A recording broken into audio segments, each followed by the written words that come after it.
Perhaps we need some outside universal threat to make us recognize this common bound. I occasionally think how quickly our differences worldwide would vanish if we were facing an alien threat from outside this world.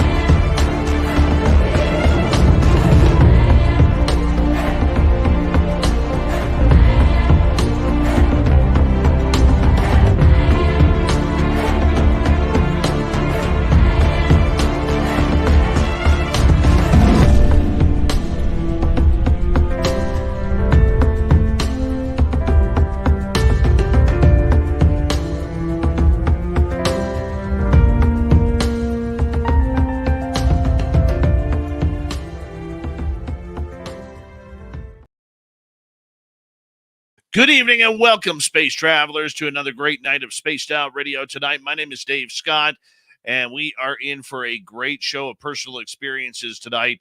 Chris Holm from Conspire Theory podcast is here. Yeah, Conspire Theory. So hard to say, and apparently I can't say it. That's okay, though. We love Chris. He's been on the first two rounds of the fan party in Las Vegas. He's hoping to make it 3 in Reno. And we hope he shows up there, too. And we're going to introduce you to Chris momentarily. But first, we got to say hello to all of you. Race fan in the gold medal position. Laura Lobbs taking home the silver. Tim Othman and his goatee with a beautiful bronze medal tonight. Hi, Simon the Likeable and Dino Bravo. Roy Boy, Light Walkers, Black Mamba's Gun. Welcome to SOR Chat. Thank you for joining us. Brown Dwarf, good to see you. Karen in the Woo Train. Thanks for coming on in. Hi, Free Your Mind. And Kurt M. Good to see you. D. Cohen, Kathy Evans, and Griff. Jessica S. Thanks for joining us. Dear Slayer, good to see you. Rockford Scanner, welcome to SOR Chat. Our favorite Marine, Black Dragon, good to have you here. All veterans have a safe home here in our chat room. D. Cypher, Robert Lamoth, nice to have you both here. Doug Shelby is here. The Doug Shelby has arrived, which means we can officially start this show. All right, continuing on. Mama Catherine. I love you, Mama Catherine. You know, Mama Catherine texts me almost every day to wish me a good morning. I love it. It is so heartfelt and warming. I love you, Mama Catherine. Thank you. Let's see. Who else do we have here? Road Flare is back. Road Flare will be signing autographs after the show. Line up to the left of the studio, if you don't mind. To the left of the studio. Derek Galloway, nice to see you. And Susan Alloway, good to have you back. Hi, Jenny White Bear. Thank you for coming on in as we continue on with our roll call tonight. Who else do we got? Oh, there he is. Number 2 in your program, starting on defense from Stockholm, Sweden. Lars Jansson. All right, continuing on.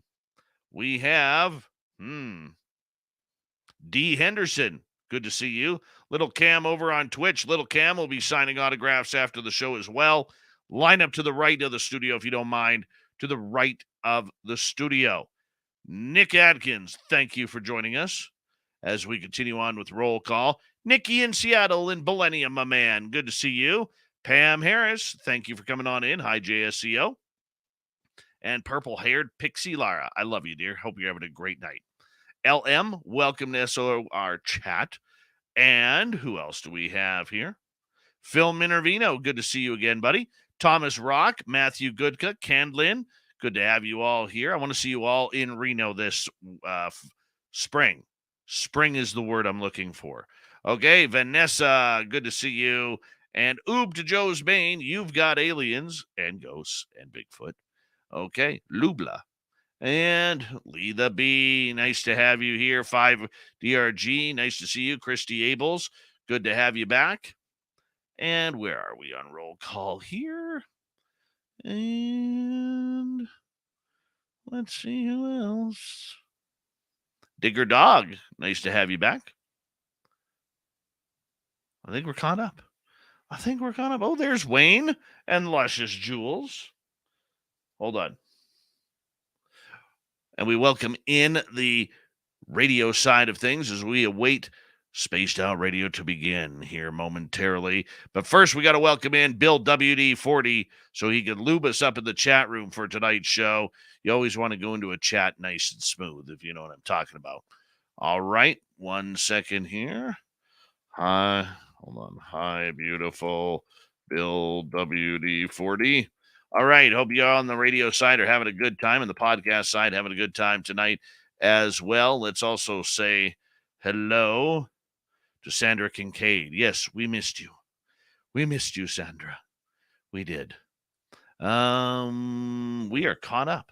Don't forget the super chat is open. Thank you, Gizmo, for kicking things off tonight. We very much appreciate the love and support. It's a great way to support what we do. And our store is open on our website. We do not have ugly swag. Horns up. Let's rock.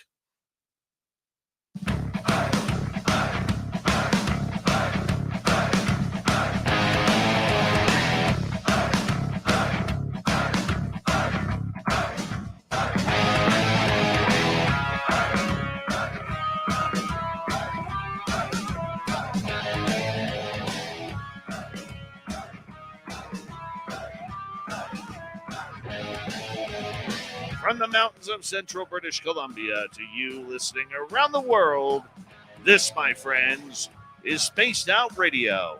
I am your host, Dave Scott, sitting in the captain's chair of SOR headquarters. We welcome you to tonight's show on our terrestrial affiliates around North America, digitally on Odyssey Radio, TalkStream Live, and KPNL. All of our archives are free. Join us at youtube.com/Spaced Out Radio. Do old Davey the favor, hit that subscribe button. You can follow us on Twitter at Spaced Out Radio, Instagram at Spaced Out Radio Show, and on Patreon in the SOR Space Travelers Club. Our website, spacedoutradio.com. We have a plethora of features for you. Rock out to Bumblefoot, read the news wire, check out our swag as well. Tonight's show is brought to you by Chive Charities. Help make the world 10% happier by visiting Chive Charities today. You can find them on our website. A power show of fun and woo tonight from the Conspire Theory podcast. Chris Holm is going to join us momentarily. Then it's a jam-packed show in hour number 3, starting off with Steve Stockton from Among the Missing. Robin Haynes will be here for the Cryptid Report. It's Dave 101 night. Might have something to do with David Grush. And the strange news of the week. Oh, it's going to be good. Going to be very good. Chris Holm is the host of the Conspire Theory podcast, which covers such topics as the paranormal, skeptical insights, fandom, and hot topic comedy. Chris will also discuss tonight what got him interested in these topics. Well, let's just say he's had his own UFO sightings. He's had his own paranormal and ghostly encounters. His personal experiences have led him to trying to figure out how this has affected not only his life, but his life moving forward. And Chris is a longtime fan of this show. He has also appeared at both of our fan parties in Las Vegas, and we're hoping he's going to join us again in Reno in 2024, May 10th through 12th. Chris Holm, it is a pleasure to finally have you on as a guest on Spaced Out Radio. How you doing, my man? It's doing fantastic, Dave. Good to finally talk to you. It is Again, good. It's been too long. It has. It has, my man. And let me tell you, you know, a show like this cannot build without people like you supporting it every way you can. And the fact that we get to have you on as a guest now and kind of find out a little bit more about your experiences, that's what makes this fun, my friend. I'm really looking forward to this. Yeah, so much to talk about. So where should we start? There's so much to cover. Well, I mean, you got a little bit of a rundown. I mean, you've seen UFOs, you've had experiences with them, you've had experiences with ghosts. You're an incredible artist who has helped out people like R. Keith Andrews in his books, trying to put things together. And if you're a longtime listener of this show, you know who R. Keith Andrews is, literally the conductor of the woo trade. And, he'll be our next guest on this show as well. But how did it all get started, Chris? Were you a kid when this happened, or were you a young man when it started? Well, let's talk about my first encounter, so to speak, quote unquote encounter. It was I've been a long, I guess, student of the paranormal for quite some time. I remember when I was young, I would record um, episodes of sightings from on Betamax off the Sci-Fi Channel and all of their alien abduction, the documentaries and stuff. I just couldn't get enough, even to the point that my mother would have to step in and say, "Don't get too much into that. You'll give yourself nightmares." She would tell me that, and then so I had to be careful with it. And then the thing is that I had understood like the bare bones of the paranormal, but that didn't stop me from having experiences. The most crucial experience that I would say that I had was a sleep paralysis experience. And the thing is, I understood what sleep paralysis was, but when you're in the experience, it's sort of you're sort of shifted out of reality, so to speak. It's sort of like being, no matter how much you study, the second that you're put on the spot, you just go blank. And Wow. that's sort of what happened to me, was where I was lying in my bed, and then I just felt this rush come over me, like as if someone took a vial full of fear and just stuck it into your veins, and just you could just feel it go through your body.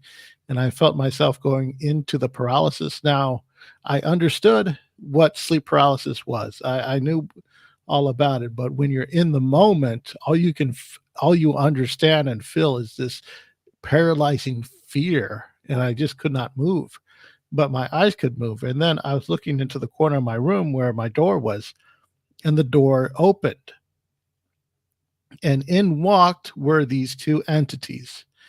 And then they proceeded to go through my things. They proceeded to open my closet doors and dresser drawers, and just go through my stuff like they were looking for something. One of them would turn and look at me to make sure that I wasn't moving, as if checking up on me. And then they would go about their business, going through my things, through my personals for some reason. And then they would open up doors and closets into walls that didn't have doors and closets. Now that's the weird thing. Like they were opening dimensional pockets or something, and going through closet refuse in there. And then as I felt myself start to regain control, they slowly sauntered their way on out.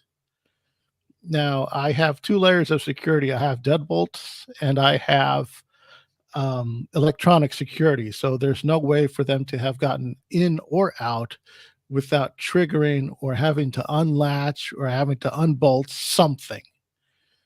And, you know, and that was just a harrowing experience. So from then moving on forward, I've always had a level of empathy when dealing with people who've had, alien abduction experiences in particular, where they feel the paralyzing fear, the presence right in front of them, the just going through it all. I mean, my experiences wasn't exactly the same, but I can understand, going through that, what they must have been like. So that I feel gives me a level of relatability that when I do reach out to these people and try to, at least hear them out. Of course, the strangest thing is that these entities weren't aliens or monsters, or they were rather monstrous, but they now this is where I think I lose some people. They appeared to be more like, I guess, what we would call colloquially white trash. They look like disheveled hillbillies. Oh my. One was rather tall and rotund, very rotund. He had black shorts and a black shirt, and his shirt was so tight that his belly was hanging out. And he had fiery red hair and a trucker cap. And the other one had a trucker cap as well, except he had long bushly hair and a really distinct bushly mustache, and a sort of stern, weathered face. And every now and then, he was the one who would turn and look at me to make sure that I didn't move. And he had on a plaid like overshirt, And I know that a lot of people, they hear that, oh, it was a plaid man, it was a man of plaid or something of that nature, because that's one of the tropes of the paranormal. However, this guy, his plaid jacket wasn't red and black, it was blue and green. And he just, and the rest was just, regular t-shirt and jeans. And he was very short and hunched over, sort of like broken looking. And I mean, it's probably easy to laugh at it, but for me, it was a terrifying presence. I want to ask you a couple questions about this, Chris, because I think where I don't want to use the term that you lost me, but you're having an out of body experience. Well, I was in my body. That's the problem. I was Oh, trapped in my body. sorry, you're trapped in your body, and you're all of a sudden seeing a bunch of hillbillies, banjo playing kind of guys, right out of certain movies, you know, searching through your house and opening up portals and everything. How did you know that you were awake? How did you know that this was a real experience and not just some nightmare that you were having? I well, I knew had to have been the sleep paralysis, and because that's just what I understood what it was. I figured I was having some kind of hypnagogic or hypnopompic, whatever it is that they like to call it. I knew it was that because it's just I really had no other explanation. Also, when I checked everything, nothing was messed with. There was nothing shifted, nothing was left open. It was just the imprint of the experience, and then that.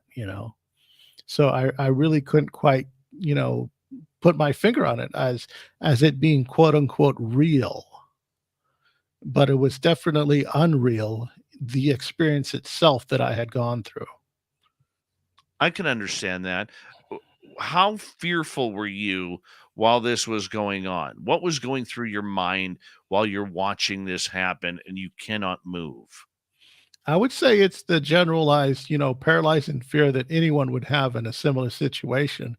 But there was a compounding fear on top of that. Like I could feel, liquid fear coursing through my veins instead of blood.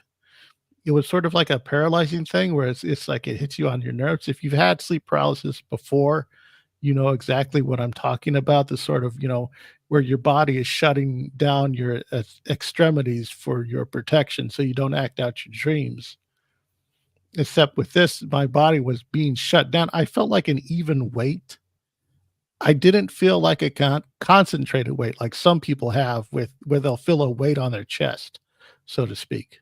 Because I understand that's a thing too, like with the Gray Witch and such like that, where they'll have like a entity centralized, manifest on their chest and stuff. I didn't have that. I just Right. felt an even weight of like my body's own weight, like holding itself down. No, and I can see that, and I can understand that. I mean, I don't know how I would react to that personally.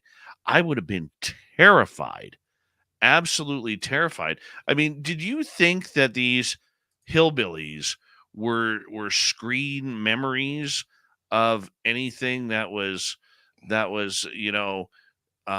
coming on up? And for our radio audience, Chris has posted a picture on our YouTube channel about kind of what these shadow beings and these hillbillies look for or look like. But did you feel that they were maybe screen memories to ease your mind, and that maybe it was aliens or it was something a little bit more nefarious? If it was some sort of, external entity, like wrapping itself in a skin, like pulling the tropes from my mind, yeah, I accept that possibility. I mean, I don't know what it is that they wanted, I mean, all I at the time, all I had was just, markers and erasers and sketch pads and stuff like that, just strewn about my place. And if they're going through my knickknacks, I mean, getting my little collectible, figurine stuff like that and running away with those, I don't know what value that would be to them because that would be all that I had accumulated at that time. but I think it was sort of like, I guess some people, if we were to take it on a more existential level, they were probably, searching through the hidden valleys of my psyche, so to speak. If you want to take it there, I mean, I can accept that possibility. I don't know if I would put that. I would just put it off as, this was probably just a one and done experience. I probably felt the presence of these individuals before in later sleep paralysis episodes, but it's nothing where I had my eyes open that I could witness them. This was probably the first and only time that I witnessed the entities per se. And I felt, the thing is with sleep paralysis, there's a thing where when you get, like, if you can manage your stress and diet and stuff like that, you can pretty much avoid it. But I think with me, I would start to feel it come on, and then I was able to will myself out of it. There's like a little technique where if you just like wiggle the tip of your finger, and then the synapses in your body will reconnect, and you can, like, you know, pull yourself out of it, so to speak. And I've been using that technique ever since, if I ever feel anything coming on. Now, had this happened again since then? Um, Maybe like a few times where I felt presenteeism, but other than that, I really can't say I've encountered these individuals again. Hmm. Yeah. So where do you think they went? I don't know. They just went out the door and disappeared into fat air. Wherever it is they went home to the trailer park in the sky, so to speak. I mean, Whatever, just so long as I'm not dealing with them, that's all that I care about. for a lot of people listening, they're probably like, "What kind of mushrooms were you on?" And that is the logical question that a lot of people will have regarding this experience, unless you have had something extremely traumatically strange happen to you. You're Mm, not going I've to understand this feeling. I've had mushrooms before, and they didn't do that, but I'll say is that as far as some deep psychological thing, I just cannot for the life of me figure it out. I mean, there's a general fear of, the stranger, so to speak, and maybe these creatures were representatives of that, of the so-called stranger or unknown person that, that if we ever encounter in life, we're puts us on a fight or flight, you know uh, te- uh algorithm, so to speak, where we don't know what it is that we're dealing with exactly until we do know, and then we deal with it, so to speak. But it's sort of, I just guess it was just a generalized, just because I think we're all sort of brought up to, to fear strangers and stuff like that nature. So maybe this could have been a manifestation of that. I was also, under a lot of stress, at the time, from just work and stuff and life. And as my life has generally improved, I don't know that I've had experiences like these before. I mean, there are instances where you can so much work yourself up into a frenzy. Like if you get too down the rabbit hole, you can easily work yourself up into a frenzy. And I've long tried to avoid that when I feel myself getting in a bit too deep in these, experiences, so to speak. Chris Holm is our guest tonight on Spaced Out Radio. He's the host of the Conspire a Theory podcast. And Chris, we got about 5 minutes to go before we have to go to break at the bottom of the hour here. And for you, having this sleep paralysis, did you think at all demons? Did you think at all something from hell was trying to rage into your soul? No, because it was like the initial intrusion, I think, was the harrowing experience, was the sense of intrusion. Other than that, I don't know, I don't think I've ever been felt, accosted by any kind of demonic force or any type of oppressive entity or negative whatever, what Okay. have you. I haven't felt that. I guess this was, I guess, as I could best explain it, a sort of one and done type of thing. Oh, and it's something that I don't want done. It Yeah. is no. What is it like though when you are trying to move and you can't? Your arms aren't working, your fingers and legs aren't working, your torso isn't moving, and all you have is control. Like, did you have control of your mouth? Could you talk?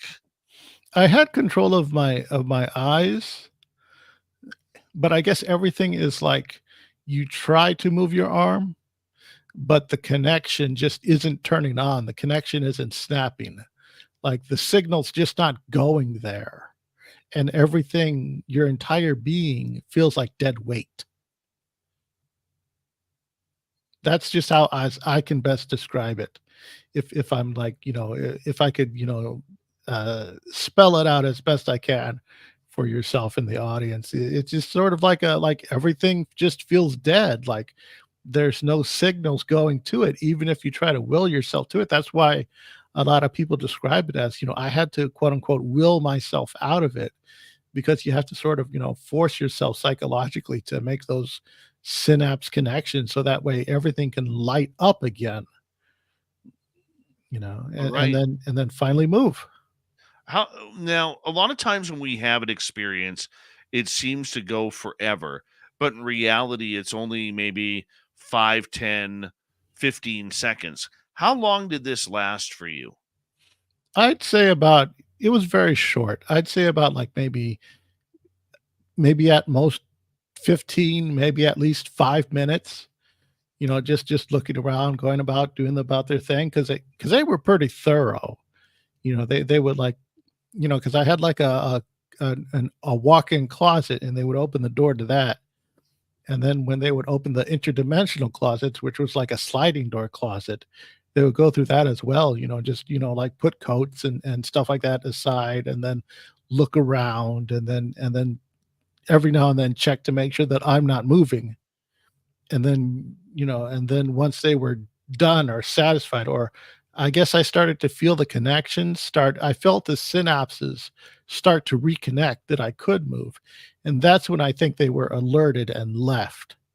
Because as I was started to feel, what as myself start to get up, so to speak, or at least have the ability that I could get up, then it was like, okay, then they showed themselves out, ironically seconds before I made that final connection that I could move. So I couldn't even chase them out because by the time I did get up, they were reasonably long gone. Were you calling for God in your mind? Were you calling for any sort of help, even though you knew nothing would hear you or nobody would hear you? In the moment, I really wasn't thinking of calling out or summoning any type of external anything. I was just so in the moment. All I could think of was I had to move. That's it. That's all that my focus was on is that I have to move my arm or I have to get up. That was the only thought that was going through my head. Nothing else seemed to register. I really can't explain it to you. It's sort of like, you stub your toe, nothing in the world matters except, what you're gonna do with the pain in your toe right now. That's sort of what it is. You're in the moment. I hear you there, my man.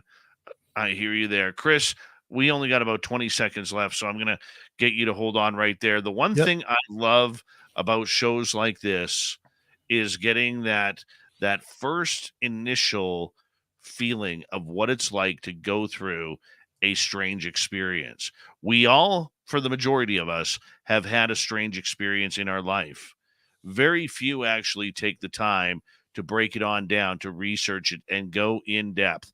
And that's why we're really proud to have from the Conspire Theory podcast, Chris Holm, here with us. He's had paranormal experiences, supernatural experiences, UFO sightings. We're going to get to them all when we return. And if they're anything like that first half hour, we're going to have our minds blown tonight. Spaced Out Radio continues right after this.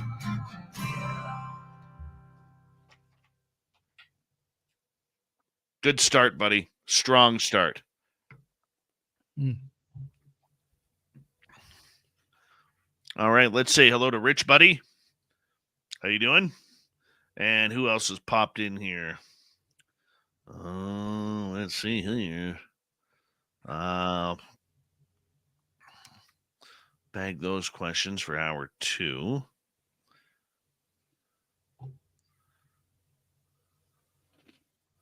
Yeah, the sleep paralysis thing and a near-death experience are the 2 things I do not want. Hi, Josh. How you doing, man? Yeah, I mean, yeah, it is something else. I get you. I don't think anybody wants that. So that's why whenever I do bring it up, I tell you how I got out of it, how I can get out of the popular methods to get out of it, which is the wiggle your finger method, or it's either wiggle your finger or wiggle your toe. You got to wiggle something, and then everything starts to reconnect like Legos, clickety clack, and then up you can move again. And usually, once you start to move, sometimes whatever it is up there usually gets scared away because it's like, oh no. Oh, I hear you. I hear you. Man, I've seen some wacky stuff in my day, but that is just something I do not want. Yeah. A friend of mine said it sounds like you got abducted by the people of Walmart. Oh, no. Yeah, that's a No. That's the worst abduction to have ever.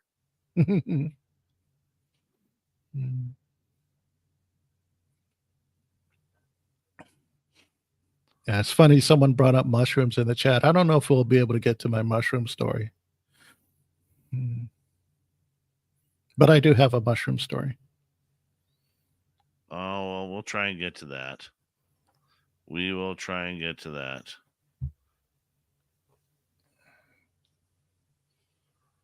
We will try and do that.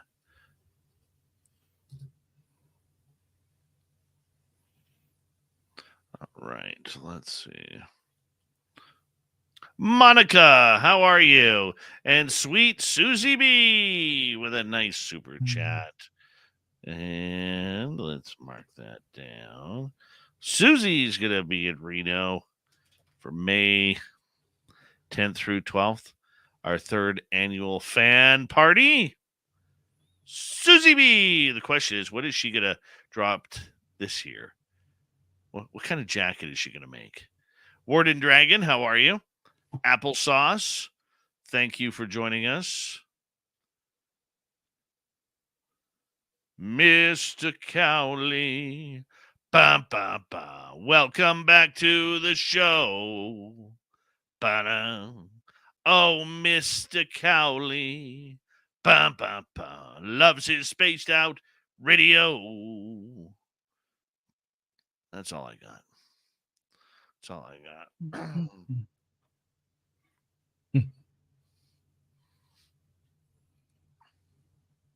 Still hot down there? We have a little cold front coming in, so it's like Don't even say it. Don't even say it. Don't even say it. What, 60 degrees?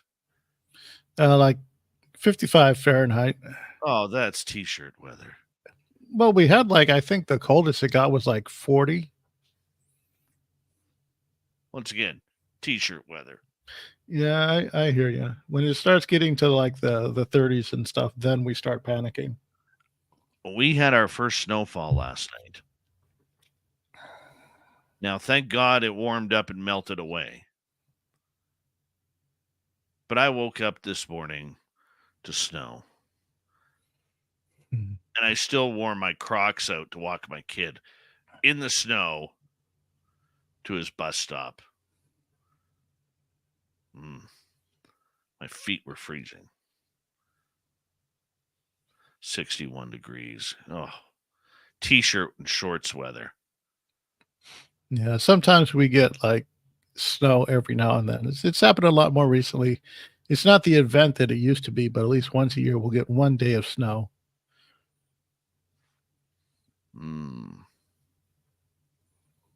I will admit, I love the snow up until January, February.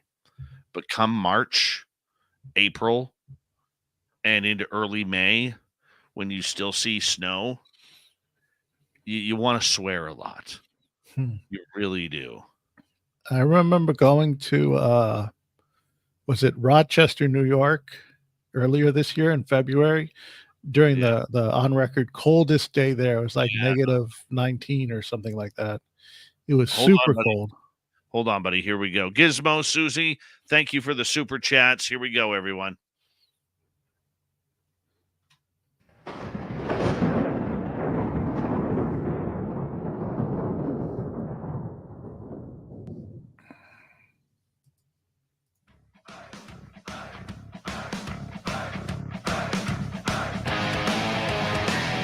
We have the second half hour underway of Spaced Out Radio. Chris Holm's going to get into some UFO stuff here momentarily. My name is Dave Scott. Very much appreciate you coming on in and hanging on out with us. Reminder to all of you that all of our archives are free. You could join us at youtube.com/Spaced Out Radio. Do me the favor, hit that subscribe button. We're on every major podcast network, including Spotify, iHeartRadio, iTunes, and so much more. Our website, spacedoutradio.com, we have a plethora of features for you. Rock out to Bumblefoot, read the news wire, check out our swag as well. Follow us on Twitter at Spaced Out Radio, Instagram at Spaced Out Radio Show, and you can join the Space Travelers Club by heading on over to Patreon. All right, we continue on with the great personal stories of Chris Holm. He is the podcaster and host of Conspire a Theory podcast. He's seen UFOs. He has seen ghosts. He's experienced the paranormal and supernatural, and he's here to tell us about it tonight. Chris, thank you so much for joining us, because you rocked me in that first half hour talking about the sleep paralysis and waking up. Let's get into the UFO side now. How old were you when you saw your first UFO? Probably still in my 40s. It was recently. A friend who was an experiencer that I had interviewed on my show, he had built a sky deck on the back of his property, and he would, invite his buddies over, and we just sit there and we, just watch the skies. And he had these high end Russian night vision goggles where you could see everything. Everything. And I was looking up in the sky one time, and I saw this pattern of 3 lights, and it looked like they were inner circling in a triangular pattern. And I thought, oh, that's so neat. And there was something profound about the experience that I didn't share it with my friend, which, if I had, he probably would have done a backflip, even if he is in his 60s, or I'm sorry, 70s. He still would have done a backflip. And the thing is that it felt so personal that I just kept it to myself. And then I realized, wait a minute, I gotta share this with people. I gotta talk about it. So it was a sort of, I guess maybe I saw what people like to describe as a TR3B, because it was so high, and it must have been black against the black of the night. I couldn't see any stars in between the lights that I could see, but it looked like it was just 3 lights just inner circling in a triangular pattern. I presume it could have been like the bottom of a craft, its lights, going through a rhythm of some sorts, and it just kept going on, and it just stood there. It just stayed stagnant in that one space. It could have been there all night, but I looked at it up there for like just a few moments, and I just, I took it in, and I just stared at it, and I'm like, wow. I never thought to document it, or to write it down, or take a picture, or even if I knew how to take a picture through the goggles, that was beyond me, beyond my capabilities. But it's just I was just taking in the moment. Okay, so what did this TR3B black triangle look like? Was it typical of what we saw? I couldn't see the outline or the shape because of the darkness, and it was contracted against the dark. Even if I did have the light vision goggles, there was just no um ambient light up there for it to reflective because it was against the night sky. So all I saw was the little lights going back and forth, or they were going like in a pattern, in like circular, like a little pattern, but not in a circle. The shape was triangular. Like there were three lights, and one would turn on, then the next would turn on, then the next would turn on. It's sort of like a pattern like that, like what we see with our LED displays and stuff of that nature. It would just do that, and it was just doing that over and over in a triangular pattern. How long did you That's watch it for? I probably watched it for like a good, you know, 3 minutes, and I'm like, wow, that's impressive. And I just kept looking at it, trying to figure out what it was. I to this day I still have no answers. I want to ask you, okay, for people who have never seen a UFO before, what is that feeling like for you? And explain what goes through your head when you have this unlikely encounter. Um, well, at the time, nothing was really going through my head because I was just taking it in. But then I have read and heard about this stuff. I've talked to so many people that have had their experiences, and it's one of those things that when you finally see it, you're just stuck in it. It's like you're just stuck in the moment of the awe. I guess they call it the Oz effect or whatever, where you're just stuck in this moment of awe and inspiration, and you really can't, you know, do anything else. Like I was using the analogy with stubbing your toe. All you're thinking about is just that moment. With here, again, it was sort of one of those things where I was just stuck in that moment. I didn't know what else to do. I didn't know else. I mean, it just even if I had come to my senses, like, oh, I got to document this, write it down, get evidence, take a stool sample from it. However, I'm going to do that. I don't know, take a step stool or something, and then just snag a sample of something of that nature. I don't, none of that. It was just, oh, there's something, and then just experience it. And then it's like, okay, I've had enough. I mean, I had to, pull myself away from the experience because once I saw it and looked at it, there really wasn't much else I could do except just stare at it some more. So it's just, it's just like, well, I seen it. Okay, I guess I've seen it now. That's it. Time to move on. Time to move on with life. Yeah, I mean, were you? I mean, you're a pretty laid back guy. From what I know Somewhat. of from what I know of you, you don't get too high, you don't get too low. I mean, how do you keep your your focus and your attributes when you see something like this? I mean, I would have been flipping out in both a good way and a weird way as well. Weird way being like, oh my god, like they're here. Are they here to take me? What's going on? Like the possibilities. Well, I probably because I haven't had the plethora of experiences that you've had, so that back category, that baggage isn't something that I'm caring about. Instead, it's more like, oh, that's the thing, that's neat, and then move on. I really, I mean, it's when you see something, it's like it's sort of like a magical moment, like seeing a comet or a meteor, or like seeing snow for the first time, or like teaching your kid how to tie his shoes and then he gets it. That sort of magical moment. It's like, oh, something connected, something clicked. That's how I could best categorize it, as something like that, where it's just a life experience that just happens. And then that's all that's all that I can take away from it. I really can't take any more from it. I can't go back there and experience it again. All I have is just the memory of it, and I just carry it with me. That's sort of like a treasured memory. It's just, for me, it's a fun thing, but I can understand from some people's perspective that have probably had more harrowing experiences, that it could be fear inducing or traumatic, or somehow put them in a place that would make them uncomfortable.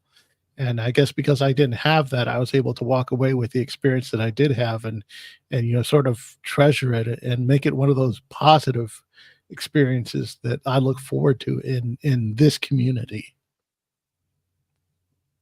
Have being a part of this community and having your own conspiracy theory podcast, does it make it easier to try and find the answers that you were looking towards what you saw? Or is it something where it's actually a little bit more confusing, considering that many people have seen the same thing, but it's oddly different compared to what maybe others have seen? From all the conversations that I've had, everything has just left up to is more and more speculation. All that's happened is we've just gotten better with our speculation. As far as capturing the answers and stuff like this, I really don't see that happening because so much of it is not only physically out of our reach, but in some cases, emotionally out of our reach, so to speak. It's very hard to grasp. I mean, like, let's take Bigfoot, trying to prove Bigfoot. In order to do that, there's a large, there's so many prerequisites that have to be met before we can even get in the camp of even getting near Bigfoot. There's such a high level of stuff that you have to do. You got to go deep in the woods, and then you got to go deep in the not so transverse woods. If you're going to go, really deep, and then you got to wait for one to either walk by or find some means of tracking them or something of that nature. There's all these things that you have to do. Just it's just so difficult to do. And the same thing with any other paranormal venue. I mean, even though like I guess that's why I sort of like to stick on my end where, I guess as you said, laid back. I'm sort of more of the I say I don't try to induce experiences. I try to talk to people that have had them and then try to, suck out as many details as I can. Because up as far as I know, I've never encountered an alien. But I know people who have, yourself and the various other people that I've spoken to and have met in this community. And all I can do is just, pick their brains as best as I can. When I do my recreation artwork, it's not just it's the only way sometimes that I can literally step into a person's shoes and see something through their eyes, plug into their brains as best as I can, just get out all the delicious details that I can and then try to recreate it. I mean, yeah, I'm doing it for them, but also part of it is I'm doing it for myself because I want to know what the heck happened. I want to understand the experience. And that's the only way that I know how to step into it. It's just, so much is going on and there's so many moving parts to it. I understand how some people they really want to take something, put it in a box and figure it out. And it's like, okay, I get it. I understand from a skeptical point, why we need these various checks and balances. And I understand that. And sometimes the skeptical side gets to be a bit too hyperbolic or stuck on itself where it becomes less skeptical and more cynical. And I'm more of the, well, I have nothing against critical thinking and critically, going up this stuff, but there's a fine line where it becomes questioning and it becomes cynical. And I try to deal with that. Like if you've listened to my show, when I interview someone and we discuss a topic, I try not to be accusatory. I try to say, instead of, there's, you're lying. I'll never say that to a person. I'll say something like, well, the criticism is this, and then I'll ask them to address that. So that way it doesn't sound like I'm outright accusing them. I just want to get more of an understanding of how something works. And I need it from every single perspective as I can, just to get it all together. It's just there's so much going on. And, I mean, yeah, I try to know when to have kid gloves and when not to have kid gloves, because sometimes you got to be stern. I mean, there's been a couple times where, some people have tried to, how can I say this friendly for broadcast, talk trash, get thrashed type of thing. And I've had to, because I'm not afraid to be confrontational. and a few individuals have, coaxed the confrontation out of me, and I'm not afraid to talk to them, face to face, because so many people say, with this online drama sometimes, oh, you wouldn't say that to my face. Well, yes, I would. And the thing is that, you know, and some people, you know, you just gotta talk to them. And some people, they simply, they're stuck on their own path, and sometimes things just aren't going to work out the way that we want to, and it's okay to go our separate ways sometimes. you know some people just have personality types, and they're trying to get something out of this that may not be along our path of thinking, and sometimes you got to know when to recognize that and how to react to it. Because I'm pretty sure I'm up for criticism on various accounts, and I have to learn how best to deal with that in the moment when I come across it. And that goes for everyone else, because we've all known people that have, once they put themselves out there, or they hang their coat on something, and then there's like a level of criticism, and then they just flip out, and next thing you know, they're a meme. They're made fun of on the internet and dragged through the mud because of their reaction to it. You bring up a very good point because, the UFO community has, over the last few years, had a lot of questions on whether or not it's been infiltrated by, lack of a better term, government agents or agencies who have put these podcasts out there to try and, mess with people, and to try and make people feel like they're stupid for having an experience, or like you said, calling people liars when all they want to do is tell their story. I mean, do you think this is something possible that is going on right now to try and, you know, kill this topic on a social media level? Well, yes, I absolutely do think it's happening. But the thing is, is the government sponsoring it? I don't know that. I don't have a definitive answer. I wouldn't even know where to find that answer. But the thing is, what I do understand about human nature is people will do almost anything for free just to get a rise. The we call it the ballad of the troll, so to speak. You can never underestimate the depths to which a troll will sink. And I know I myself have in my past been a troll. And I have seen, people out there do trolling and stuff. I get it. It's an art form. I respect it. But the thing is that, I mean, for some people, they don't need to be paid by the government. They don't need to be coerced by the government. They don't need to be led. They just need to know that there's an outlet for them to stick a dagger into a movement or whatever it is and get something out of it. They somehow know how to squeeze blood from that stone for a means, and they'll do anything to do it. And as far as that out there type of interference, it doesn't need government sponsorship. But that doesn't mean that, there is a possibility that maybe there is some government venues that are probably doing that. I don't doubt it. I mean, some people like to joke, it's like, oh, all our politicians are, you know, uh, lizard skin people who eat people, and it's like, well, some of the ones that I've seen, I wouldn't be surprised if that were true. But but it's like, hey, I don't doubt it. I mean, it's sort of I find it amusing, but it's sort of a thing where on our end, those who are probably a bit more positive and accepting, and I notice that you're a very positive and accepting person. Thank And you. some people would argue the criticism is that it's probably to a fault sometimes where it ends up hurting you.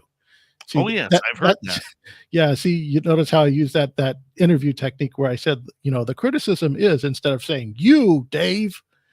Yeah. Well, you know what? Some of the biggest things that I've got is, apparently I don't ask tough enough questions, because in my years of journalism, I've learned that I don't need to stick a finger in someone's face and pose a question on a offensive level, okay, where I can sit back and correlate that same question, in an extremely friendly manner to get a better answer.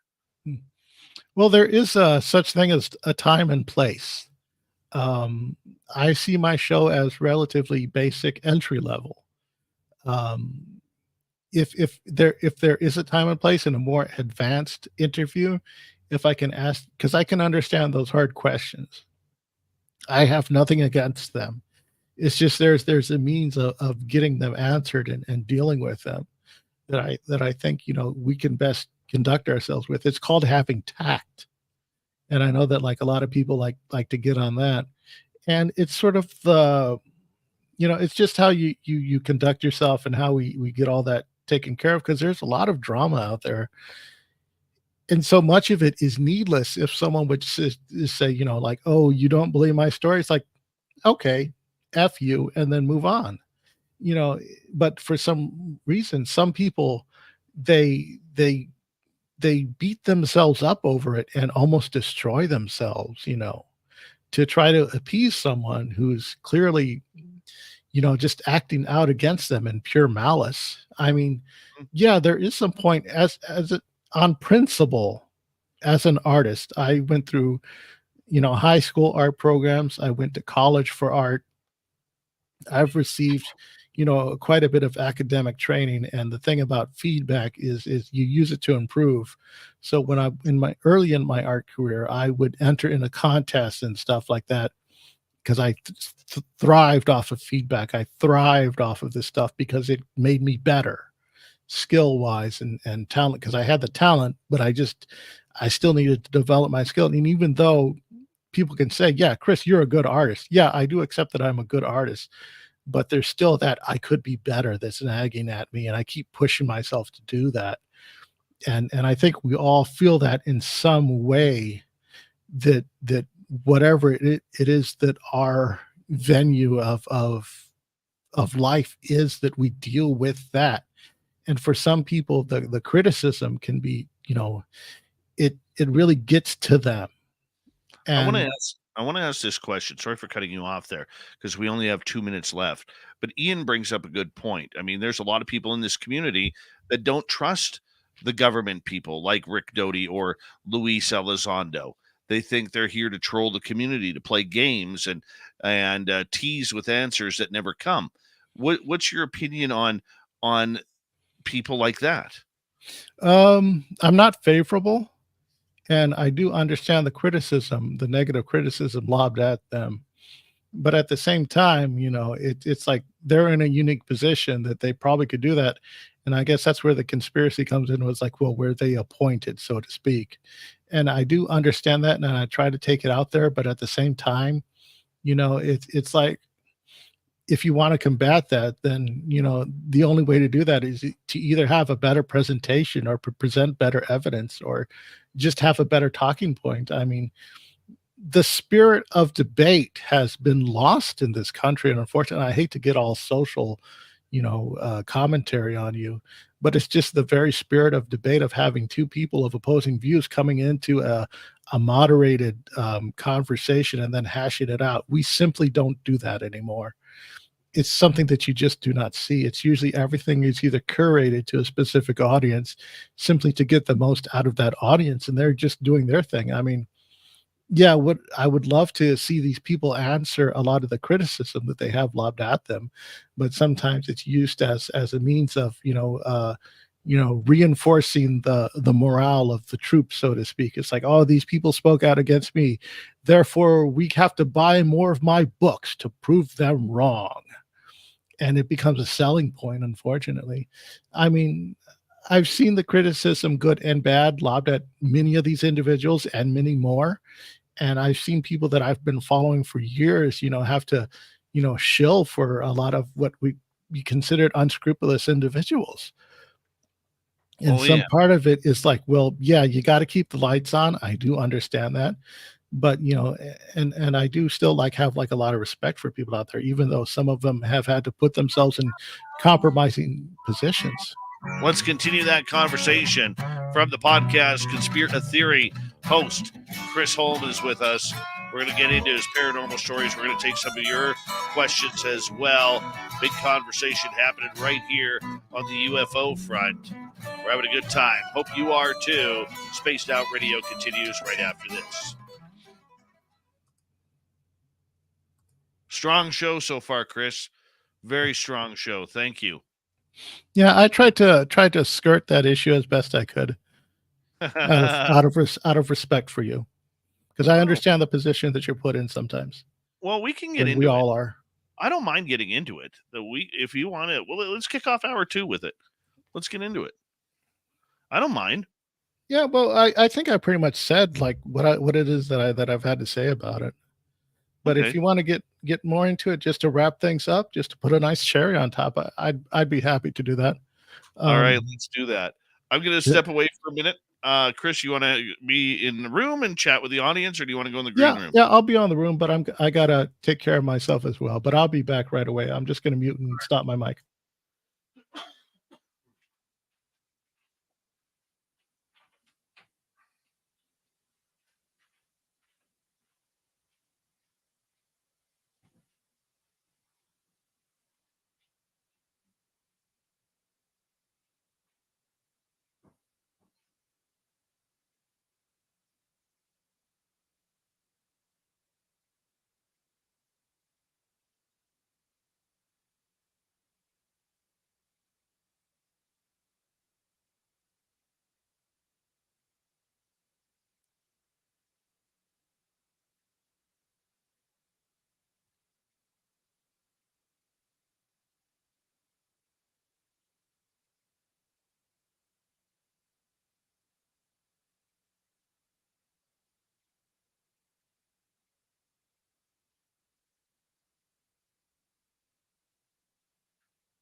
Hey guys, how's it going?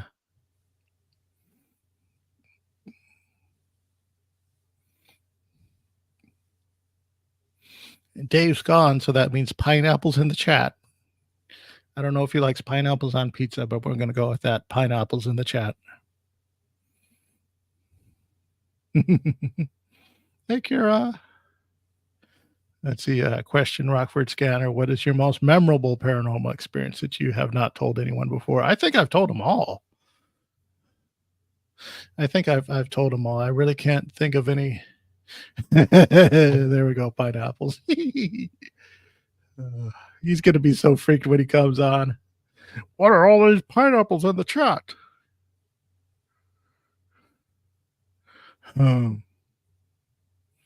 Yeah.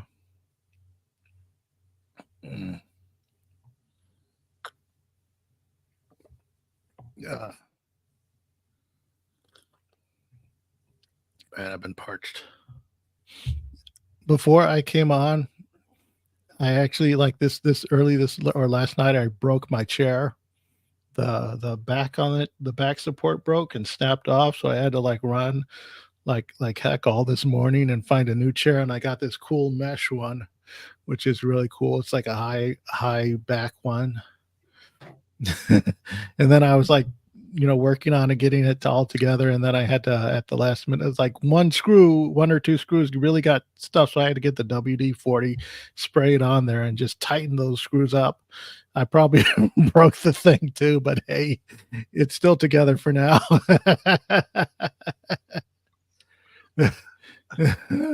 Quick point here. Hi.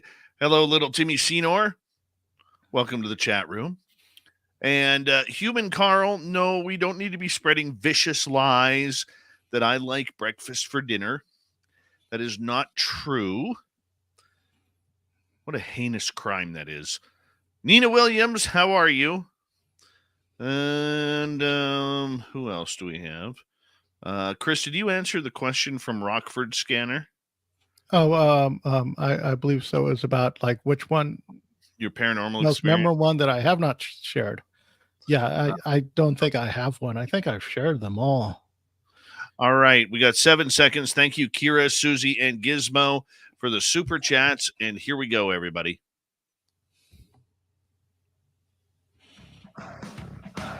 You're listening to Spaced Out Radio with Dave Scott.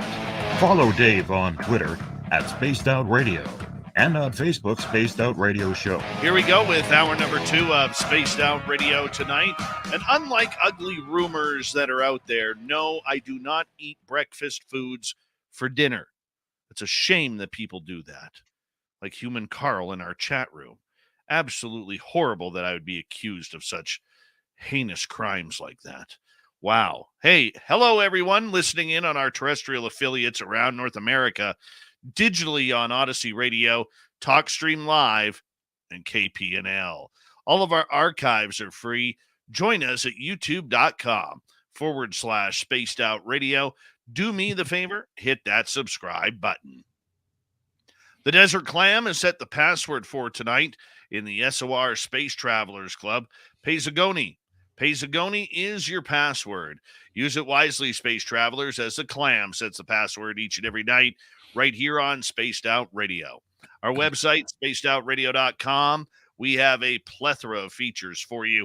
Rock out to Bumblefoot, read the news wire, check out our swag as well. Follow us on Twitter at Spaced Out Radio, Instagram at Spaced Out Radio Show, and you can join the Space Travelers Club by heading on over to Patreon. All right, we continue on with our guest tonight, the host of the Conspire Theory podcast. We have Chris Holm with us. And right before the break, we were talking about, some of the debates going on in the UFO world where a lot of people kind of take this a little too seriously. And the question was brought up by Ian in the UK. What about guys like government officials, Rick Doty and Luis Elizondo? And Chris had stated that, it does kind of piss him off that these guys come in. They seem to play a bunch of word jumbles to say, hey, we're going to get closer, but we're not going to give you anything. And I understand that, Chris. I do understand that. But do you not think that we have to start somewhere to get the answers? Like, these guys can't break their NDAs, and they can't break their word on the contracts that they've signed, because for some it would mean going to Leavenworth. For others, it would mean even worse problems than that. I mean, where do we start if we can't believe the guys who've come out? Well, there's this old saying, poo or get off the pot. I mean, if they can't say anything, I understand that, then get off the stage.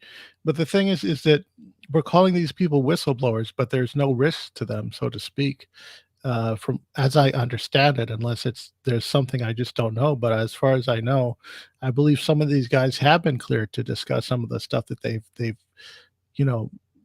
claimed to have brought forth and have simply not brought forth, just tagging us along. And any, upcoming specials or documentaries with them, featured them, is just filled with fluff. I do think is that, I mean, as far as the whole, everyone's calling themselves a whistleblower, but again, they're obtaining like zero consequences of what it is they're doing. They're still able to show up at conventions and stuff, and bring in a healthy paycheck for speaking fees and stuff of that nature. I don't know if that constitutes whistleblowing some stuff, and I hate to echo the talking points of Steve Cavian, but I feel like he puts it up. He presents the argument as best as I could, better than I could, and I think that there is a lot of criticism out there that I feel is very valid, and a lot of these talking heads, and rather than addressing it, it's just like, oh, these people are trolling me, and it's sort of, used as a cry to rally the troops, like these people are trying to shut me down. I'm a whistleblower. The only way to combat it is to buy my book and pay for my, plus size jacuzzi, you know, and it does get rather laughable at some point, but at the same point, as consumers, as an audience, we do have a right to choose who we back and stuff. And right now, I mean, stuff has gotten more. People can have started their own podcasts and stuff like this, and they're able to support themselves. They're able to do what it is that they love and prosper at it. And the thing is, just because some of these people, it seems like they have a leg up, that they're the only voice, that they're the loudest in the room, and that is true. But that doesn't mean that we as other dissenting opinion can't exist, because it is out there. We just got to seek it out and support it. One of the grievances that I often run into is that is the whole trying to be of more inclusive, and I try to seek out more diverse voices, be they female or persons of color, and I try to promote them and speak to them as most as I can. But the thing is, you have to show up. You have to go out there, seek that stuff out, and support it. Nothing's going to be handed to you. If you feel that there's something that these guys aren't quite right, yeah, voice that opinion.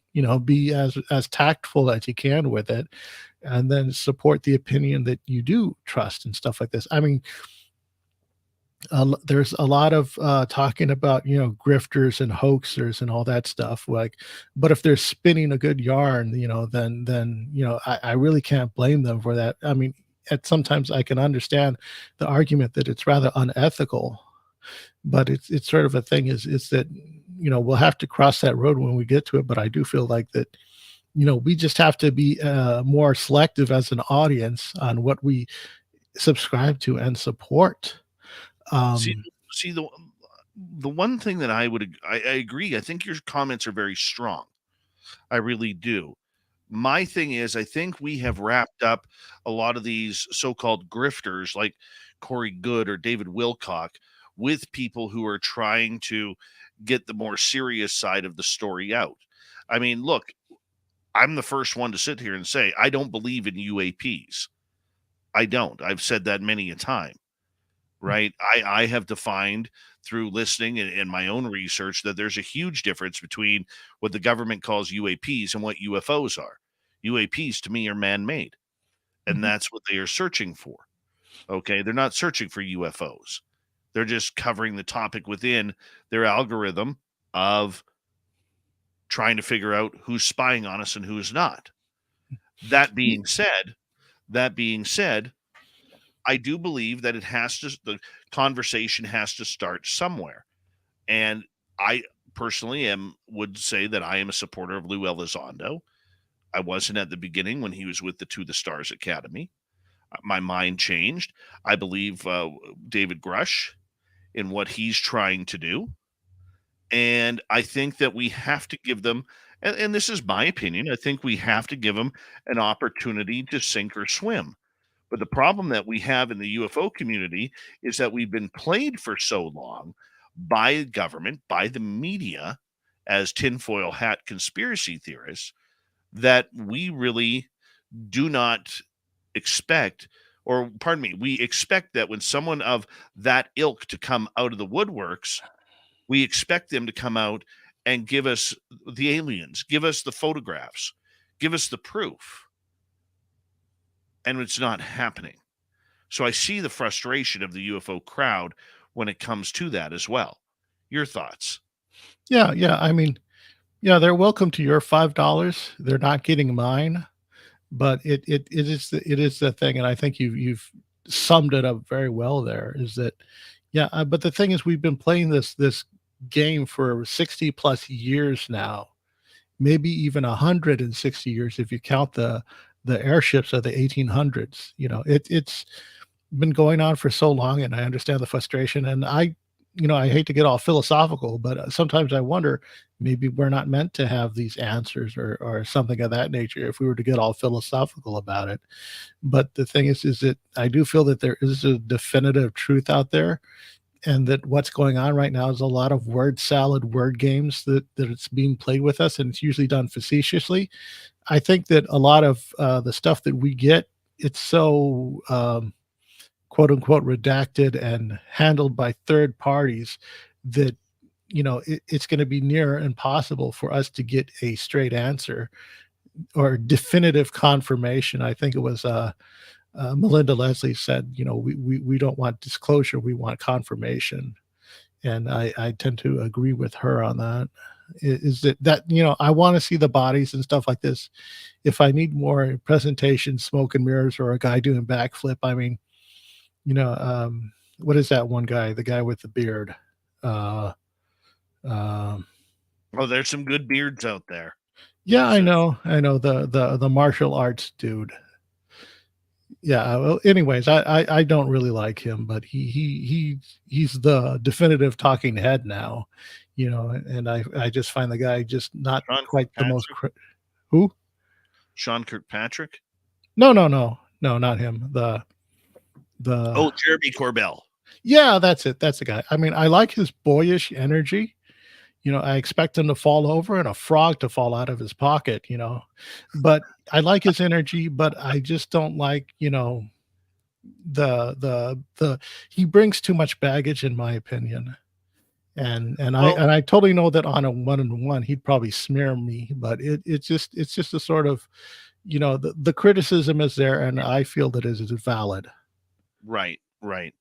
Well, I'm gonna change topics here in a couple of seconds here because I want to get to your paranormal stories, Yes, and sir. we do have some audience questions for you as well because we love our audience participation around here. So my question to you is this, and it's probably going to be more of a commentary. Where do you draw the line on grifting?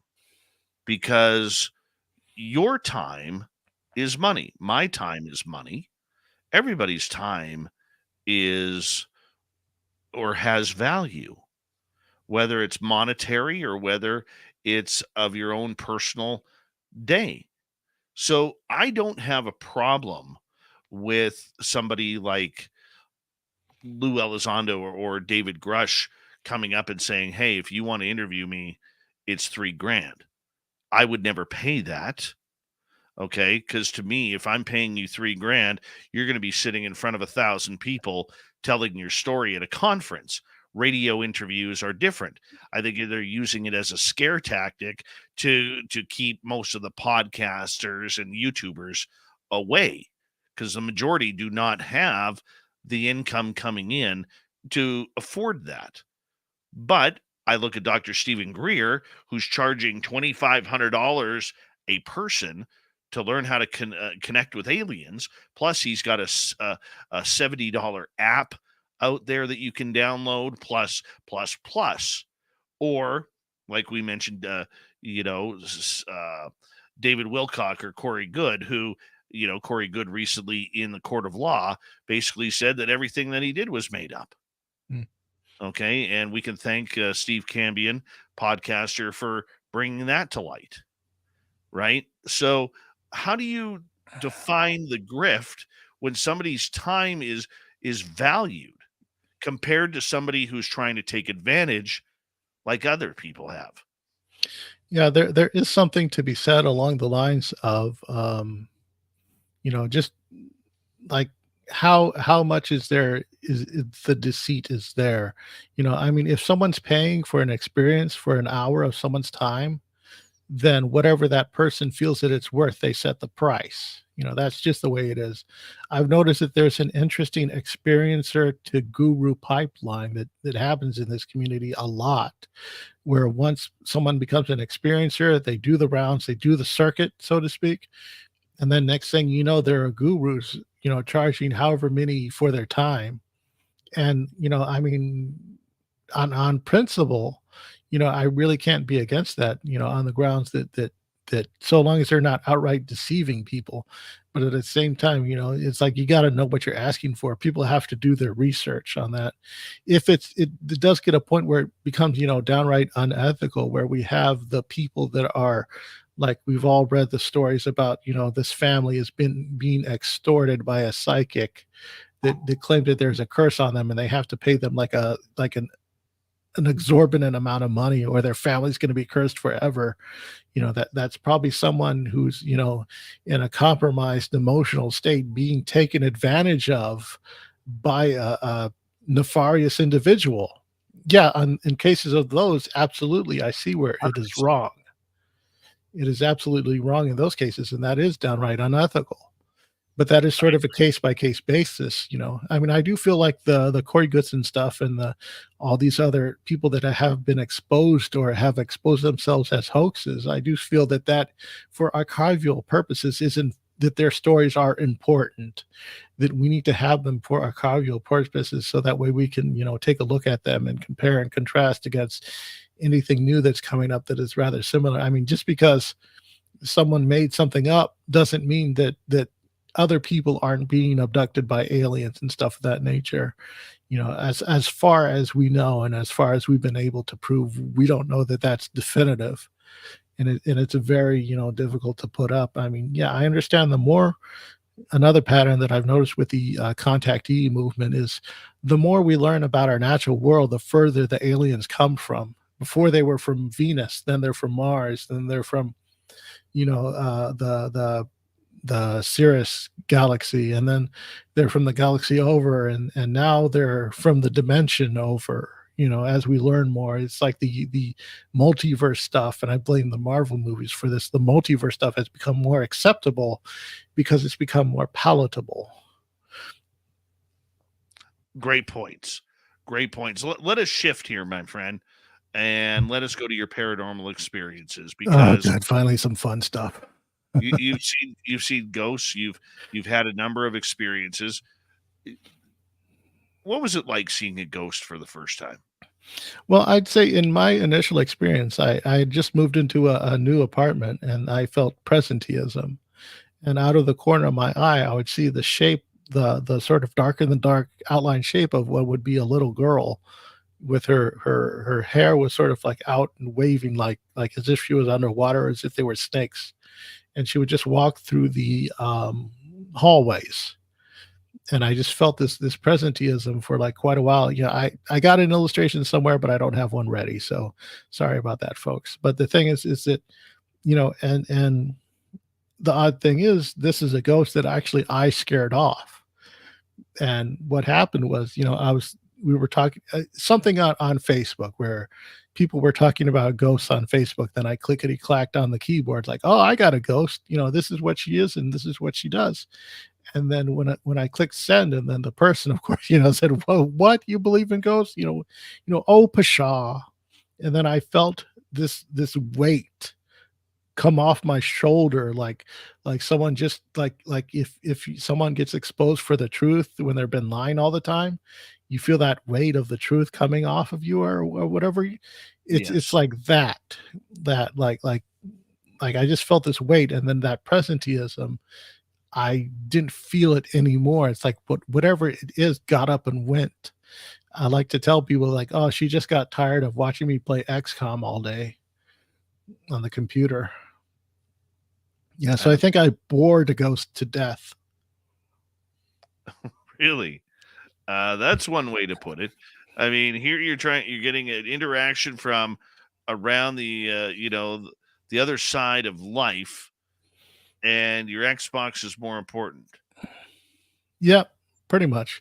I mean, it's like you get into the experience. It's like, well, what am I going to do? I can't sit there and stare at it, 24 hours a day. I got to live the rest of my life. And then apparently it's just, it's just there. And then, poof, it's gone. So, how many encounters have you had with ghosts and spirits? I really can't say. Sometimes, I'll have that sense where you feel something and then you'll see something out of the corner of your eye. I don't know what to attribute that to. Could it be a latent fear response or oversensitivity, to just my primal brain acting out? It could be something of that nature, or it could be, I have little burger goblins running around my house, clickety clackety on their clubbed feet. I mean, who knows?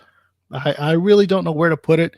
And that's an answer that I don't have, which is probably why I keep talking to people on my show and talking to people like you about this and bringing it up into the community, because I don't claim to have the answers as far as my perspective of what I think about it. All I have is just what I've dealt with, and I can, speculate on with other people, about it. But it's just I'd have to round about and come to like, well, I don't know. You know, from my perspective, when you see something out of the corner of your eye, your first initial thought of what it is actually what it is. And whether it's the ghost of a dog or the ghost of a person, it's our mind that tries to find that logical answer to something illogical that it's seen. So that is something that I have found out and had to figure out on my own as well, going through my own paranormal experiences and learning from people who've had more experience than I have. Do you believe then that there is an afterlife out there? I'm not talking religiously. I'm talking, are there ghosts? Is there a spiritual realm where there's still the undead walking around? I think there's something like that out there. I know that there's like what people refer to as the stone tape theory. And there's this impression where our life does leave an impression on some places. Like, and you feel it whenever you walk into a room after there's a fight, that sort of thickness in the air. And I do feel like our lives are so, we give out so much energy in living our daily lives that we do imprint on the environment around us. And I do feel that that is a thing. As far as intelligent ghosts and stuff like that, I don't know what to make of it. I've seen all the ghost shows, and I'm not a proficient ghost person per se, even though I try to, step into the alien stuff. It just, the ghost stuff just isn't quite my thing. And it's just, I really don't have an answer for you. I wish I did, but I just don't, unfortunately. I don't know. I mean, just like yourself, that's why I'm here asking questions and talking to people about it. Right, right. Well, I mean, what's your opinion of it, though? I mean, we got a minute to go here. I'm very curious to see, where do you stand on it? Do you think once you die, you're one and done, or does your ghostly experience make you think that there is something out there that we just don't understand? Yeah, I think that there are definitely ghosts out there. I've certainly felt the presence of my past mother, here and there. I've seen her in dreams and stuff like that. I feel that on some level, transdimensionally, she probably watches over me in some nature. She brought me up with the concept of guardian angels, and that's pretty much her way of you know explaining all the weird stuff that would happen in our home. It's just like, oh, it's just your guardian angels, this and that. And I do feel like, these people, our past loved ones, our ancestors and whatever, do watch over us in a way and offer us guidance and stuff like that. So I do feel that that is possible. I do subscribe to that. Right on. Right on. Chris, we got you for another 30 minutes here on Spaced Out Radio. We're going to get into your artwork with R. Keith Andrews, one of our most popular guests here on Spaced Out Radio, who will be our guest on our next show. I love our Keith. We're going to talk about that. We're going to get to audience questions as well. A jam-packed next half hour to kick off the second half with the host of Conspire a Theory podcast, Chris Holm. We will be right back right after this. Stay tuned. Spaced Out Radio continues after the break.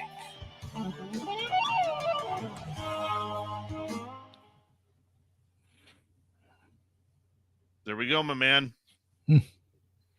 Almost done. This is flying by. Yeah.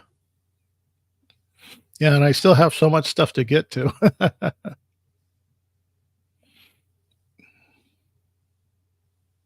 Yeah, next half hour is going to be very content heavy.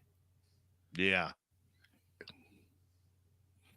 You know, I could probably tell you, since we're behind the curtain, I could probably tell you this. For the longest time, I didn't know that R. Keith Andrews was his name.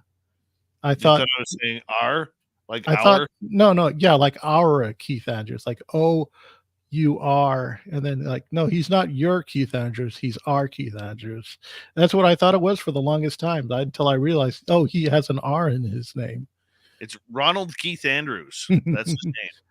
Yeah, Ronald Keith Andrews. I think I first heard you on the radio, like terrestrial radio. Sometimes they would swap out shows. Like it would either be, if it wasn't Coast to Coast, it was Dave Schrader or you that they would cycle through in the AMs. And then it wasn't until I started watching you on YouTube that I realized, oh, these people, their names aren't what I thought they were. Like, you know, I'm on the spot, so stuff is falling out of my head. What is her name? The lady that comes on she was on the special with Devi Lovato. Her name starts with an O. Her last name starts something. Geraldine Orozco. Geraldine Orozco. Yes, that's right. For I mean, for the longest time, I thought it was. I didn't know it was Geraldine Orozco. I thought it was Geraldine and Roscoe. I thought that Roscoe was like a puppet she had. No! And I would listen to the show, and I'm like, when is she going to bring Roscoe on? I keep waiting for Roscoe to come on, and I keep expecting for like a little rat puppet or something to come out, and she's like, right. She'll talk, and then she'll bring up Roscoe and say, "That's right, Jaden. You're so smart," and something like that to come up. Geraldine. I can't see Geraldine did that. I really can't. I gotta put that to paper sometime. You totally do. Yeah. D Cypher is asking if your podcast is on Apple. I've tried to put it on there. I don't think it is on there. You're gonna have to go through Google and just type in Conspire a Theory podcast. If you go to either my Instagram or my Twitter, which is Conspire Theory, all one word, you'll be able to find a link tree in the bio, and then that will take you to the various outlets that it can be found on. It's one of those where you're going to have to like either get the RSS feed someplace and then plug it into your player. I'm still trying to hook it up because I had to switch hosts for a while, and then I'm just trying to get everything back up to snuff. So I think I've submitted it to it, but it's just getting it on Apple Podcasts. I think there was a time where it was on there, but only went to so many episodes. And do you broadcast off of Spreaker? I think I broadcast off of Spotify. I'm going off of Spotify for right now. If you go to Spreaker, it will take your show, and it will automatically put it on all sorts of platforms. Yeah. All of them say they do that, but then when you finally get behind the scenes, it's like you got to plug all that stuff in yourself, and then you have to do all that stuff. I've been with Spreaker since 2016. Never had to do it. Never had to do it. I'm a big fan. One thing, Brooks, welcome to SOR chat. And anybody else? Abnormal Investigations, good to see you back. Who else is here? as my eyes start to blur for the night. And I don't think so. Thank you, Kira, Susie B, and Gizmo for the super chats. And don't forget to hit that subscribe, ring that bell, as we are here 7 days a week for your listening entertainment. And you can go shopping at our Spaced Out Radio store on our website. It's always open. We do not have ugly swag, people. We got stuff you actually want to wear out that you'd be happy to wear out. Major Lee, how you doing, man? Chrono Trigger, good to see you. Sarah, AI boots on the ground. Welcome to SOR chat. And I think that's it. First Floor Audio, fellow Commonwealther, how are you? And yeah, here we go, everybody. Let's do this next half hour, shall we?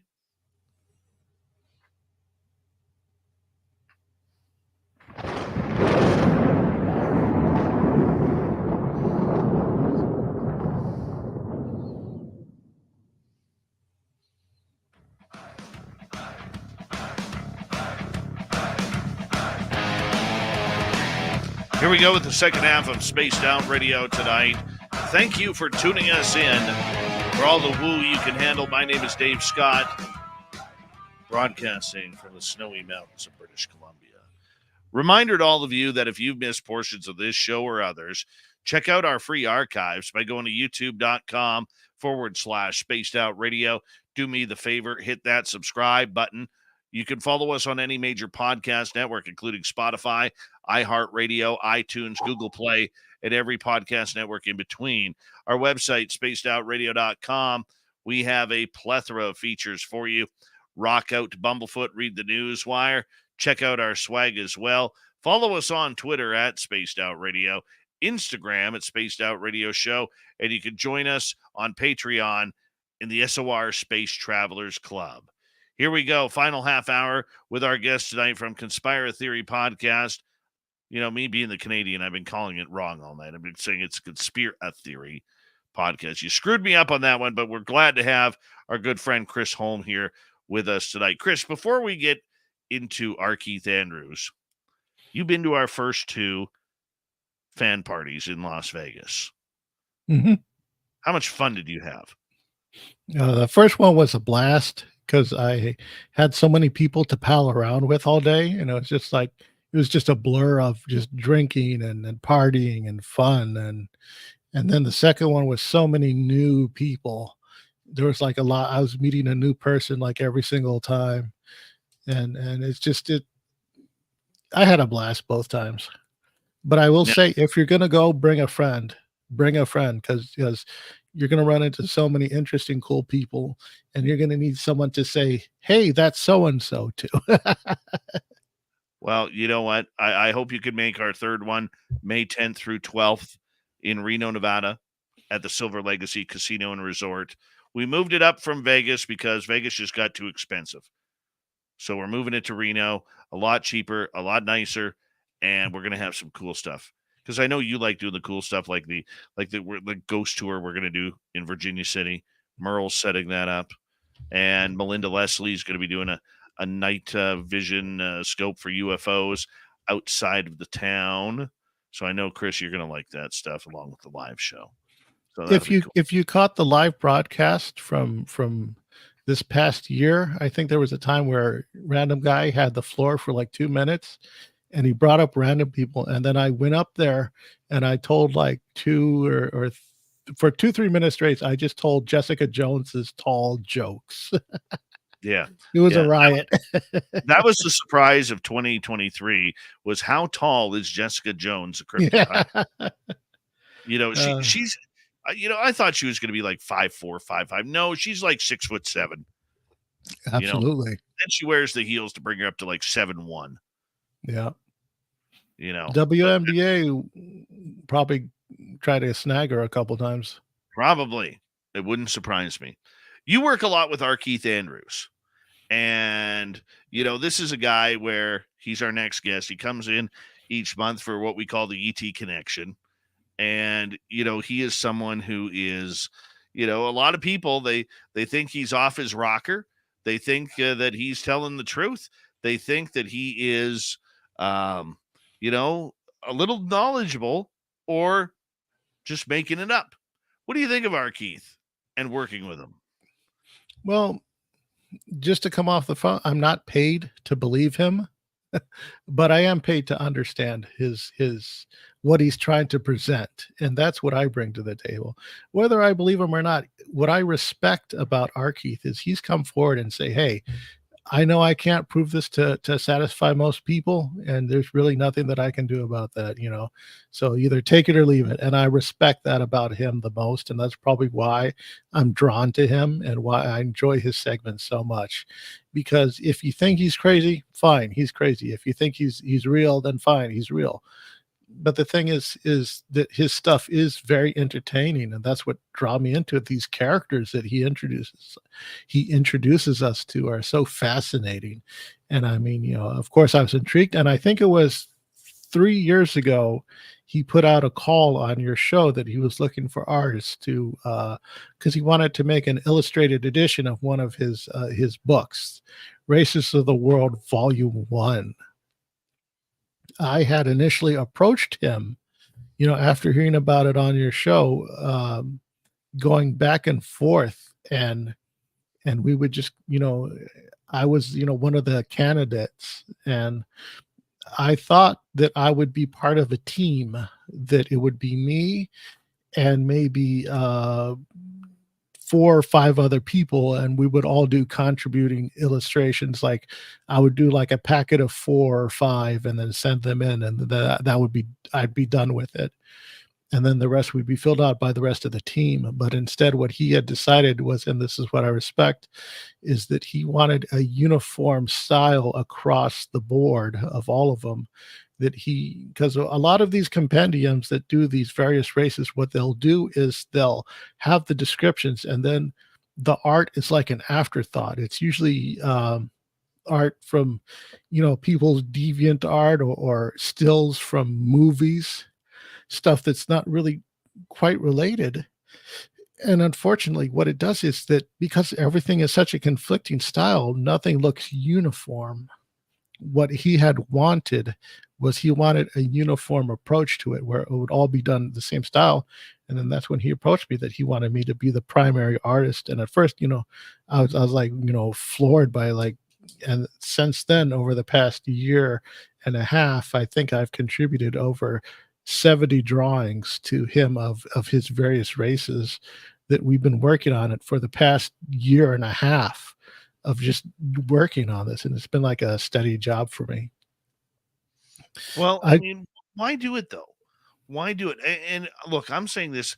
I love our Keith Andrews. I think he is one of the most honest individuals. You don't have to believe him, but he is one of the most honest individuals that you will find out there. Why help him out? Was it just because he's a nice guy? No, I'm curious. I'm curious about these creatures. I love hearing about them. One of the things that me and him have in common is we both grew up on D&D, Dungeons and Dragons, and I used to flip through the monster manuals. And as a kid, I was like, oh, I want to one day do that, is to do the illustrations in the monster manuals.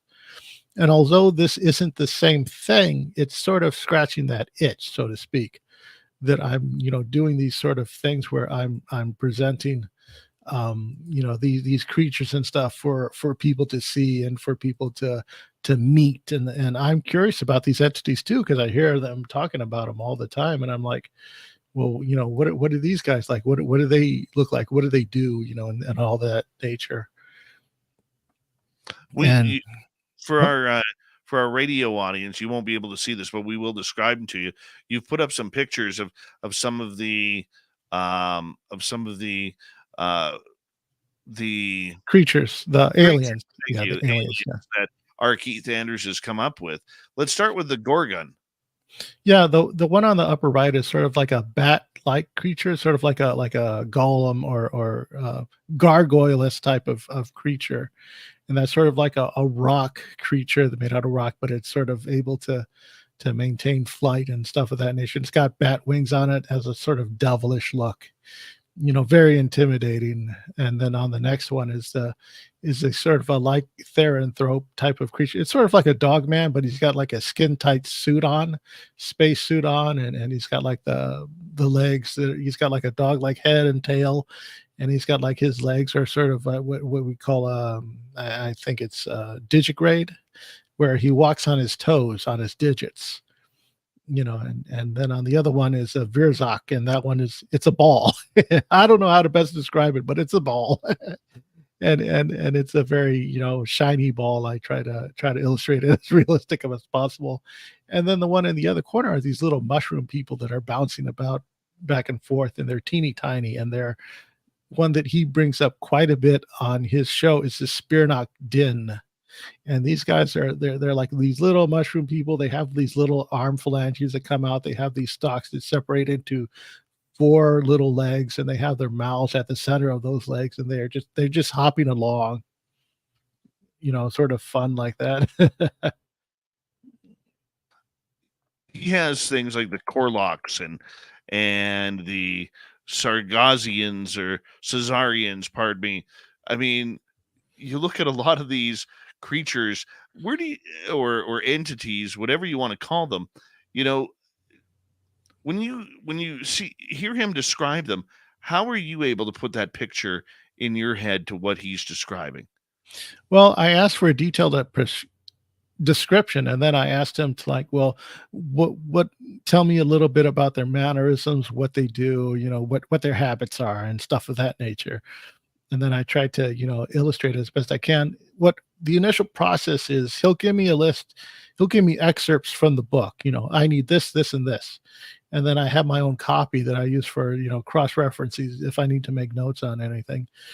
And then I'll take that description, and then I'll do initial like sketches, and then I'll send him the sketches, and then he'll send me notes and forth. And every week we would do like a 30-minute talk where me and him would get on Skype, and then we just compare notes and go back and forth. And that's the coolest thing ever, because I sort of get my own little private show with Ark Heath, where I get them all to myself. And that's a lot of fun. And we'll like talk business for like 15 minutes, and then like another 5 minutes we'll just goof around and just just talk about what's going on and stuff like that. And then we'll just get back to it, and then I'll finalize his sketches according to his notes, and send them to him pending his approval. He'll send me like a few notes like, okay, I need this one a bit taller, I need this one a bit, a bit more this here, a bit more that here. And sometimes I'll have problems understanding it. And that's where me and him have to really get down on how to best present this stuff. It's like, well, how am I going to make this, plausible for people and all that nature. Let me see if I could do this within the application and show you some other ones.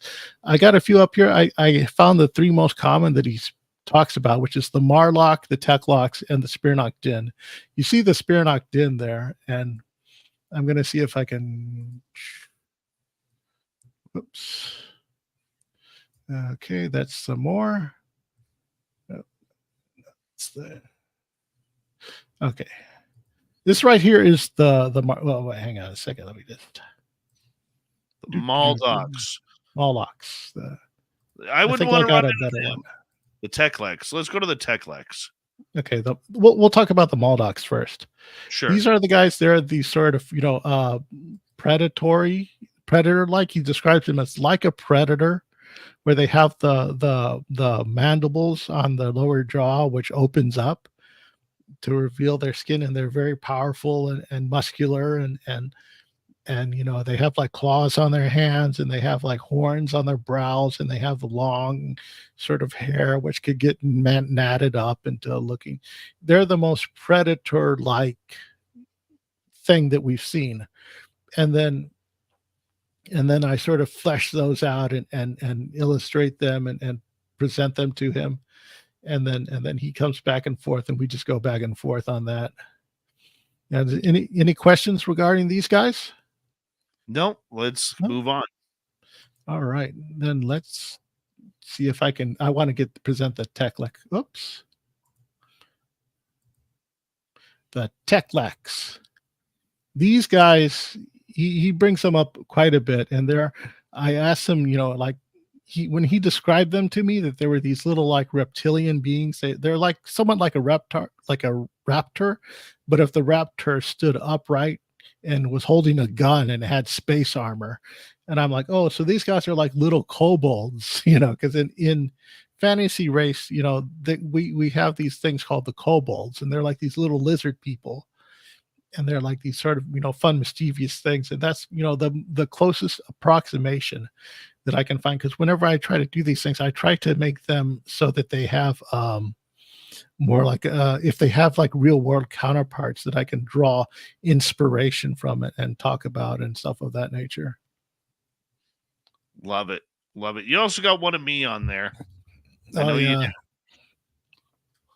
do. I know you do. You got to bring that up. Yeah, this one. Yeah, that one. Pondering the orb, the magic 8-ball, with my gnome, my guitar, and Carl at the window. I love it. I love it. You are so talented, my friend. Carl, right before he wanders off on his little clip clap club feet. Right. Let's see, there's these.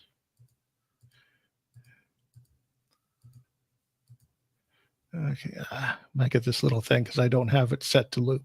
Okay. Was there any? Let's see. I've only brought like a small handful to present. No, let's take a look at these great. right here. That's great. While you leave them up there, while we look at them, I want to get to some audience questions here. Yeah. Okay, and let's get to Simon. Chris, do you feel like when you were in your induced state of paralysis, did you feel like they induced it and took advantage of it? I don't know. When I was there, it's like, I guess I sort of slipped into it, and then I guess whatever they felt that I don't know if it was premeditated. I guess that's what they're asking is, was it premeditated? I mean, they certainly took advantage of it because they came in, they kept one of them kept an eye on me to make sure that I didn't, that I didn't get up and I guess disturb them or whatever, that they were clearly set there to do something. And then they went on all out about and did their business. And then, they definitely took advantage of it. Who knows if they're going through, if other people have experienced them as well, or if they've gone out and maybe they've like, done something else, like if they showed up at like someone else's experience and except instead they looked completely different. I mean, is clearly a short one and a taller one, but the shorter one is clearly the one in charge, and he was the one that keeping the lookout, as the taller one just meandered about and did his stuff. Right. All right, let's move on to another question here from Lightwalkers. Did you feel that you were taken on to another realm or onto a ship while you were in sleep paralysis? Nope. I felt like I was intruded upon. Like these guys were interlopers. They simply came in, they did their thing within my realm or possibility. They probably spilt over their reality to do it, which was why they were able to get away with all the stuff that they did. But then they went up there, they did their stuff, and it's like, okay, we're done. We're gonna go. Or he's starting to wake up. We're going. I mean, they conveniently left just as I was waking up. All right, let's go to another question from LM. Chris, is it gravitationally related? Is consciousness gravity born? Is that relating to my experience or Yes. what? Relating to your experience. Oh, what I felt was I felt the heaviness of my own body. That's how I could best describe it. Like my body was turned off. And then that allowed the opportunity for the interlopers to do their business. I got you.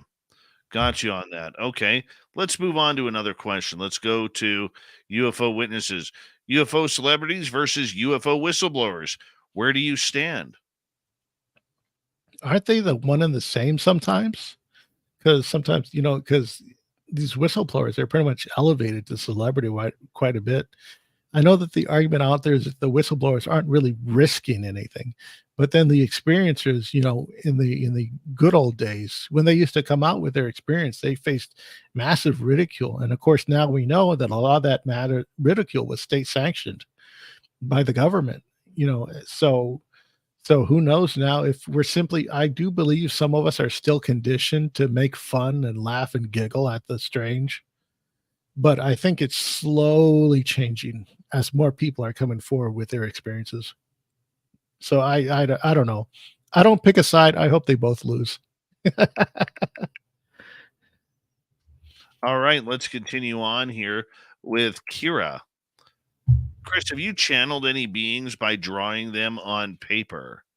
I've tried to do the channel drawing on ghost hunts, and I really don't think I was anything successful. Whatever wavelength it was, I'm not able to snap into it. Whenever I go to ghost hunts, it's like nothing happens. You've heard the whole, you bring a skeptic, nothing's going to happen because they nullify the experience. I feel whatever nullifying agent, that's what I have. So I consider what experiences I did have to be very, very lucky and extremely rare upon that, because I'm clearly a void. Whatever it comes out, I will void it out. All right. And follow up from Kira, has you seen anything appear after drawing it? You mean, has any of Arkeith's denizens ever come to pay me a visit? Yeah. No. Sadly, no, because I'd like to meet some of these guys. Some of these guys are pretty cool. But no, nothing's ever, I've never coaxed myself into an experience. I've never been able to do that. I mean, like I said, as I describe myself as a void, it's just, I don't think it's all that possible. I mean, as far as drawing something and then having seen it, or maybe someone else experiencing something similar to it. There was this one instance where I drew this rather bulbous headed alien, and then I was presenting it to a friend of the show on her show. And then someone from the audience told someone else who was doing another show that, hey, this guy, one of his drawings looks like one of the beings you saw. And then someone told someone that eventually got back to me that, like, oh, that I seen those.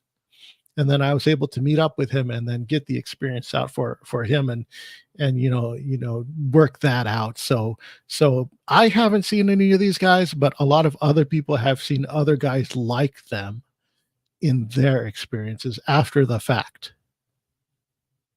Well, at least you're not creating your own tulpas here. I mean, that's No. a benefit. I've tried. Trust me, I've tried. Every single show has their own cryptid, like Strange Familiars. They're famous for the Flannel Man. Expanded Perspectives. They're all about the Glimmer Man now, and all this stuff. And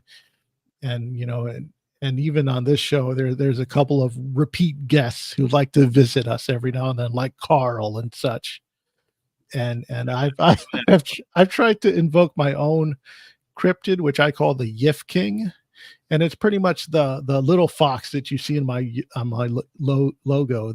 He's like the interloper of mischievousness, because in most Asian cultures, there's a lot of, the fox is the pariah of mischievousness in that culture. So I sort of translate that, and I call him the Yif King. Chris, with a minute to go here, I want to say a big thank you for coming on Spaced Out Radio. It's been too long, and you have been absolutely awesome tonight in telling your story. One quick question from Vanessa before we let it go to get your podcast information. Do you do all of your sketches in digital programs? Yes, I use Clip Studio Paint, and I've been doing it digital for quite a while. It's just a good, fun, easy to use program for me. That's what I've had the most experience. I've been brought up and trained in Adobe Photoshop and Illustrator programs of that nature. So it's sort of, working digitally is familiar for me, and it's easier cleanup. because I do traditional art, but the traditional stuff is like I break my markers and pencils because I have a real heavy hand, so they end up breaking and stuff like this. With the digital stuff, I just wear out equipment and replace it. Right. And quickly here with 10 seconds to go, tell everybody where they can find your podcast. Just search Conspire a Theory on all your podcast stuff. If you need to find me on social media, the best place to go is Instagram.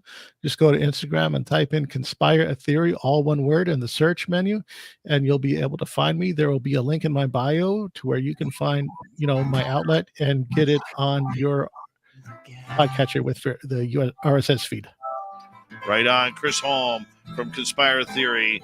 Coming up next, Steve Stockton from Among the Missing, and then Robin Haynes joins us for the Cryptid Report. We'll be back with Hour 3 of Spaced Out Radio next.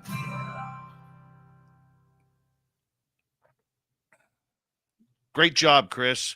Absolutely amazing tonight, buddy. Absolutely amazing. Thank you. Yeah, I told you I'd give you 110%. Oh, geez. Sorry, that was my fault.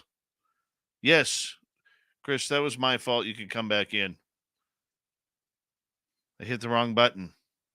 Gosh darn it. I don't like when I do that. Doesn't happen often.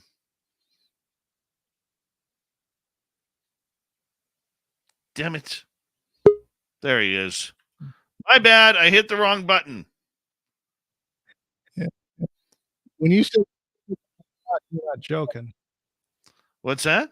When you say 2 hours on the dot, you're not joking. Yeah. Sorry, you were saying right before I rudely got rid of you there. Something like I did my best. I gave you 110%. So you were awesome.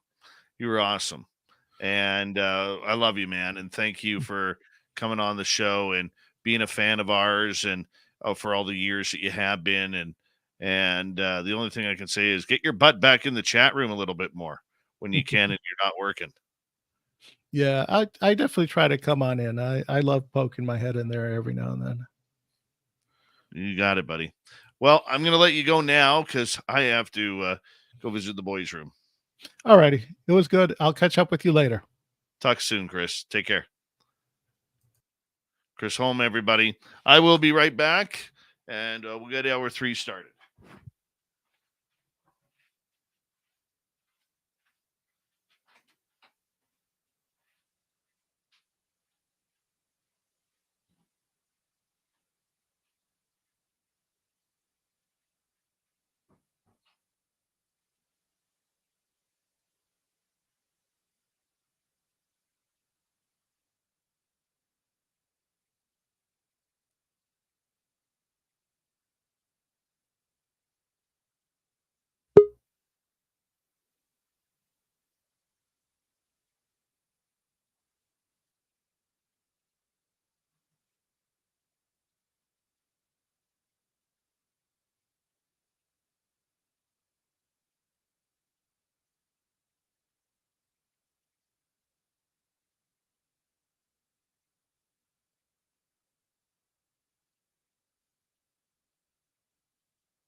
I am back.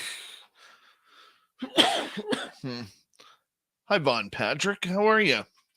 Black Mamba's Gun, good to see you.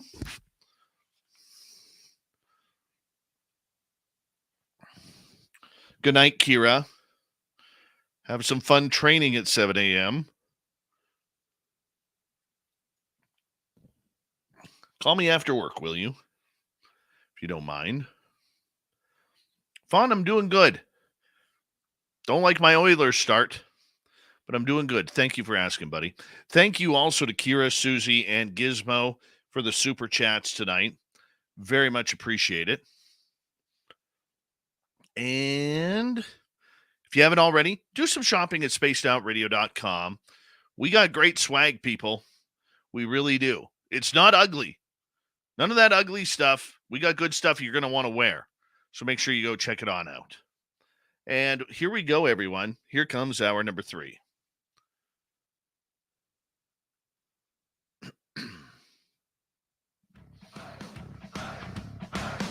Would you like to connect with us?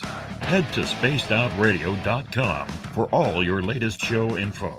Now, back to Dave Scott and SOR. Third and final hour of Spaced Out Radio is now underway. Thank you so much for joining us. My name is Dave Scott.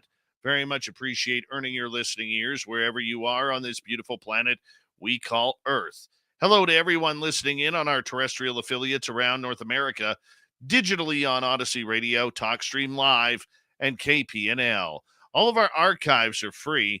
Join us at youtube.com/Spaced Out Radio. Do old Davey the favor, hit that subscribe button. The Desert Clam has set the password for tonight in the SOR Space Travelers Club. Pezagoni. Pezagoni is your password. Use it wisely, Space Travelers, as the Clam sets the password each and every night right here on Spaced Out Radio. Our website, spacedoutradio.com. We have a plethora of features for you. Rock out to Bumblefoot, read the news wire, check out our swag as well. Follow us on Twitter at Spaced Out Radio, Instagram at Spaced Out Radio Show, and you can join us on Patreon in the SOR Space Travelers Club.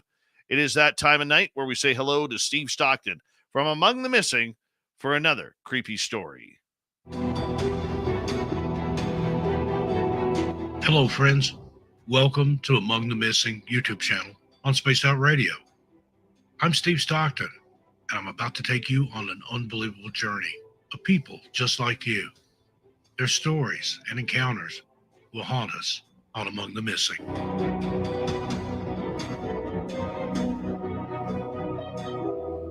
Over the 4th of July weekend in 1938, the Billhartz family went camping at Colorado's Rocky Mountain National Park. The family, including 4-year-old Alfred Billhartz and his older siblings, camped near Estes Park in the Roaring Fork River region. On July 3, the family walked along the trail to go fishing, with Albert lagging behind. Around 8 a.m., his parents noticed he was missing. The family searched for Alfred, but could not locate him, and he was reported missing to park officials. Over the coming days, more than 1,000 searchers, including canines, scoured the area for Alfred by damming up streams, dynamiting beaver dams, and searching creek bottoms, but no trace of the young child was found. Speculation about Albert's fate ranged from a grizzly bear attack to abduction, but authorities assumed he drowned or was somewhere in the timbered region. Searchers believed that if he were in the water, he would not have been able to pass through the beaver dams, and if he did, he would not have made it through a wire net set up by officials during the search. A gauze bandage, which his parents said had been covering Alfred's heel, was discovered approximately a mile from where he was said to have disappeared. This discovery led his father, William, to believe Alfred was abducted rather than having drowned, as Alfred disliked bandages and tended to pull them off. A new search took officials to the hills, with teams scouring the Devil's Nest region on the slopes of Mount Chaplin for an all-day climb up the mountain's south side. William J. Eels and his wife previously told officials they thought they saw a lone figure of a boy standing on a boulder, which gave credence to the theory of abduction proposed by Alfred's parents. Then a woman named C.A. Lynch informed her brother-in-law, W.R. Lynch, that she had seen Alfred walking with an unknown man along a highway while driving with her husband from Big Spring to Ogallala. This prompted officers in western Nebraska to investigate, but this also yielded no results. For several weeks after Alfred's disappearance, reports were received claiming he had been seen by various persons. However, officials were unable to validate any of these claims. Months later, the Bill Hart's family received a ransom note at their home from a man who shielded his face, requesting $500 for Alfred's safe return. The note read, "Sorry for your son. The boy doesn't take to us. We will return your son if you leave $500 in a can 20 feet from 32nd and Syracuse, 1 block from your home, and the note. We will return your son within 24 hours." Alfred's father held a family conference and decided they would handle the matter themselves without the police, but after careful reflection, they contacted the authorities. Alfred's father responded to the note by writing, "If you will give me any proof that you have my boy, I will pay the money." He left the note in a kettle around the corner, and the police set up a blockade to intercept any roads leading out of the area. Then they waited. A car carrying a man and a woman pulled up and circled before stopping at the intersection of East 32nd Avenue and Syracuse Street. The man got out of the vehicle, pushed a dog out, and Alfred's brother, Matthew, who was waiting with the authorities, shouted, "Stop!" After pushing the dog back into the car, the man quickly jumped in and sped away. A detective fired around amid the chaos, but the vehicle continued until it reached the police barricades. The detectives apprehended the couple, and when questioned, the pair claimed that they frequently took their dogs to the area to, quote, "give them an airing," end quote. Police believed their explanation and subsequently released them. Detective O.A. Nick Carter investigated the matter and determined that the note was a cruel hoax. He vowed to do everything he could to identify the perpetrator responsible for writing it. Ultimately, with no new leads or evidence, officials concluded Alfred was deceased, and his body was probably lodged between the massive rocks that filled the mountain stream. Sadly, his parents passed away before ever knowing the actual fate of their son. So, was Alfred Bill Hartz abducted, or did he drown, or succumb to the elements in the Rockies? Anyone with information regarding Alfred's disappearance is asked to contact the National Park Service Investigative Services Branch at 888-653-0009. And thank you to Steve Stockton for that incredible spooky story from Among the Missing. If you want more stories just like that, all you got to do is head on over to youtube.com/Among the Missing and hit subscribe, ring that bell, and it'll be right there for you. From the missing to the mysterious, here comes the Cryptid Report and Robin Haynes.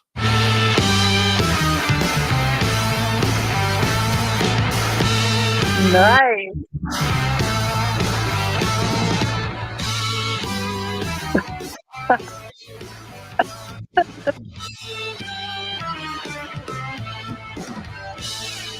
I promised you your own theme music, I and there you go, Robin. I'm I am excited. so excited. I am so excited. I love it. You have your own theme music now on Spaced Out Radio. No more Super Duke for you. I'm telling you. That's awesome. Thank you. I feel Yes. so loved. Yes, I got to figure out some words I'm going to put in there yet. It's not quite done, but I That's wanted all right. We're on our way. Nobody thinks I'm Duke anymore. Nobody thinks it's Super Duke anymore. Nope, not Super Duke anymore. We've upgraded you. You're your own personality here. Yes, He's he's my brother from another mother. He is. Oh my God, I love him. How you been doing? I'm doing good. I had a visitor in the backyard. What was it? This morning. I didn't even realize it was out there. Everybody needs to start looking up in the trees. I am really bad at that. Like, people don't realize how up in the trees the Sasquatch get, because they just assume because they're so big that there's no reason for them to really be looking in the trees. They're so busy looking for them everywhere else. They get up in those trees. Like, you would not believe how easy they get up in those trees, and you don't know they're there. And I went out this morning and let the dogs out, and right next to where the backyard is fenced in yet is my whole property is outlined in giant pine trees. And I didn't even pay attention. I was half asleep. I was taking the dogs out, and the Pyrenees didn't want to come in. So I put her out in the pen and I shut the fence on it. I went to go turn around, and all I heard was this giant pop. and the whole entire tree line just shook, and one went from the trees to the tree next to it. And it was black, and then it went into that cloaking where it looked like the predator thing. And that's Yeah. all you could see jumping when it broke the tree it was on. It just snapped it right in half. It jumped up to go to the next one, and when it did, it must have stepped on it wrong because it just snapped it right over. And it took off into the tree next to it. By the time it got to the third tree, it was cloaked again. But Oh, people need nice. everybody look up, because they get in those trees and you can't tell they're there. Now, we had Zerky, the younger one that hangs out in the front yard. He played in those trees in the front yard for like 3 years. That was his play area. Broke them all down. I mean, he really demolished a lot of trees, but they are up there in the trees. So everybody look up. Don't just necessarily look down. I want to ask you something. When they go up in the trees, are they cloaking? Well, I've seen them a couple ways. Like, I've physically seen them in physical form up in the trees. Not some of the 14 footers, because they get kind of heavy unless you're in a tree that, it's got that big base on it and big limbs, so they aren't going to break it. But a lot of the adolescents and the younger ones will go up there really easy, and they'll be in physical form. I've seen them, like the one today or this morning was physical, and then it went into that predator form where it looked like, the gelled water. You saw it go from being physical into that as it moved through the trees. But no, they're up there in physical form. Wow. Wow. That's just amazing. Just amazing. All right, Robin, one of the things that I always like to learn about this creature is its habits. Right. Okay. What kind of habits does it have that would allow it to elude people so quickly? Because I talk to a lot of hunters in my area Mhm. and a lot of First Nations in my area. And the majority have never seen a creature. Yeah. They believe in it, but they've never seen it. If you have so many people who are spending so much time in the wilderness like people do in my area, how Yeah. come there are not more encounters? Well, first of all, they study us as much as we study them. Like, they know everything we're going to do before we do it. Plus, they can read our intent. They can read our energy, so they know what we're going to do before we do it. So they're really good at outmaneuvering us. They're always going to be able to outmaneuver us. I mean, it's just a given. But their whole way of life is based on being stealth. They know how to hide from everything, whether it's another clan, whether it's another cryptid, prey, whatever. And then they study us on top of it. I mean, they're masters of it. They can shape shift so they can blend in with the scenery. People talk about it all the time. They stand in front of a tree and you can't see them anymore. It's because they simply blend and they become whatever color they're up against. So they have so many abilities, and there's so many ways that they can do that, from cloaking to doing the shimmer, which is the predator effect, to the blending of their colorations so that they blend in with the scenery. I mean, I have a picture of a female sitting in a bunch of brush, and she looks almost green like the brush, because they have that ability to just blend in color-wise, and you don't see them. Like, you can walk right by them and not realize they're there until you either hear them or feel them. But they are taught these things from the time they're babies. And then you combine that with the fact that they're observing us at all times. I mean, we're out there watching them while they're watching us. It's ridiculous. They're just better at it than we are. Okay, so how are they able to walk so quietly? Are their feet that padded that it allows it? Because I mean, let's face it, rocks, dirt, trees, Yeah, okay, I don't think they're center of the ground, they're pretty, they can make things pretty loud.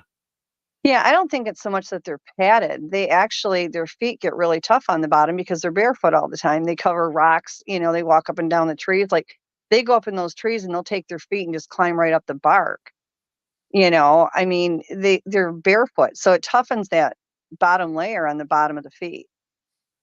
But I think too, they're so used to it. Again, it goes back to the way their culture works and what they're taught. I mean, they are careful. Where they put their feet, they're very well aware of where their feet go. That is going to make the less impact, the less noise. And then, for a lot of the people that are familiar with the woo with them and the paranormal side of them, they can levitate. I watched them do it before. Many people have watched them do it. So they can hover just above the ground. You would be amazed. Like, you might hear a little bit of shuffling when they're on the ground. You're not going to hear the kind of footsteps that we get from us. They glide when they walk. It's not like a solid put your foot down like perhaps we do. They literally glide, and it looks effortless for people that have seen it, and thousands of people have. It's just like somebody that's on cross country skis. That's the same effect that they have. And it's a very quiet movement. It's a very even flush movement. Okay. That's still, I'm still having troubles figuring out how they're able to be so silent. I mean, look, they're going to make some noise. Everything Right. does. Okay, Yeah. but their silence is stealthy. And Yeah. and I can understand, okay, if you're in the denseness of a forest, okay, they're going to blend in. You know, when I go hunting with my buddies, the one thing we laugh at every time we go in and out of the forest is how many animals did we pass that Yeah. saw us, but we didn't even see. Yep. And it's the same way with them. You can walk right by one, and unless you know how to read the energy or know what you're looking for, you're not even going to know they're there. You know, when they maneuver through the woods, this is what they do 24 hours a day. They know how to move between the trees and move between the branches. They know where to put their feet. They know which areas are going to have more of the crunchy leaves opposed to just sand or dirt or whatever. They know that. They know every square inch of the areas that they're in. They know how to maneuver it. You know, and then there's the thing that they can be in physical form and they can go in spirit form. They're in spirit form. They're going to walk wherever they want. You're never going to hear them. You know, sometimes in spirit form, you can see what looks like a translucent figure of them. You can see them, but you can almost like right through them. And then when they're in physical form, they still have a leg up on us because they are so accustomed to moving through that brush. Like when we go through the brush, we're just walking to get through it. The placement of our feet, we're not overly concerned about because all our concern is just getting through the brush. With them, it's altogether different.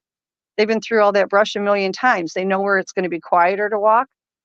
They know where to put their feet.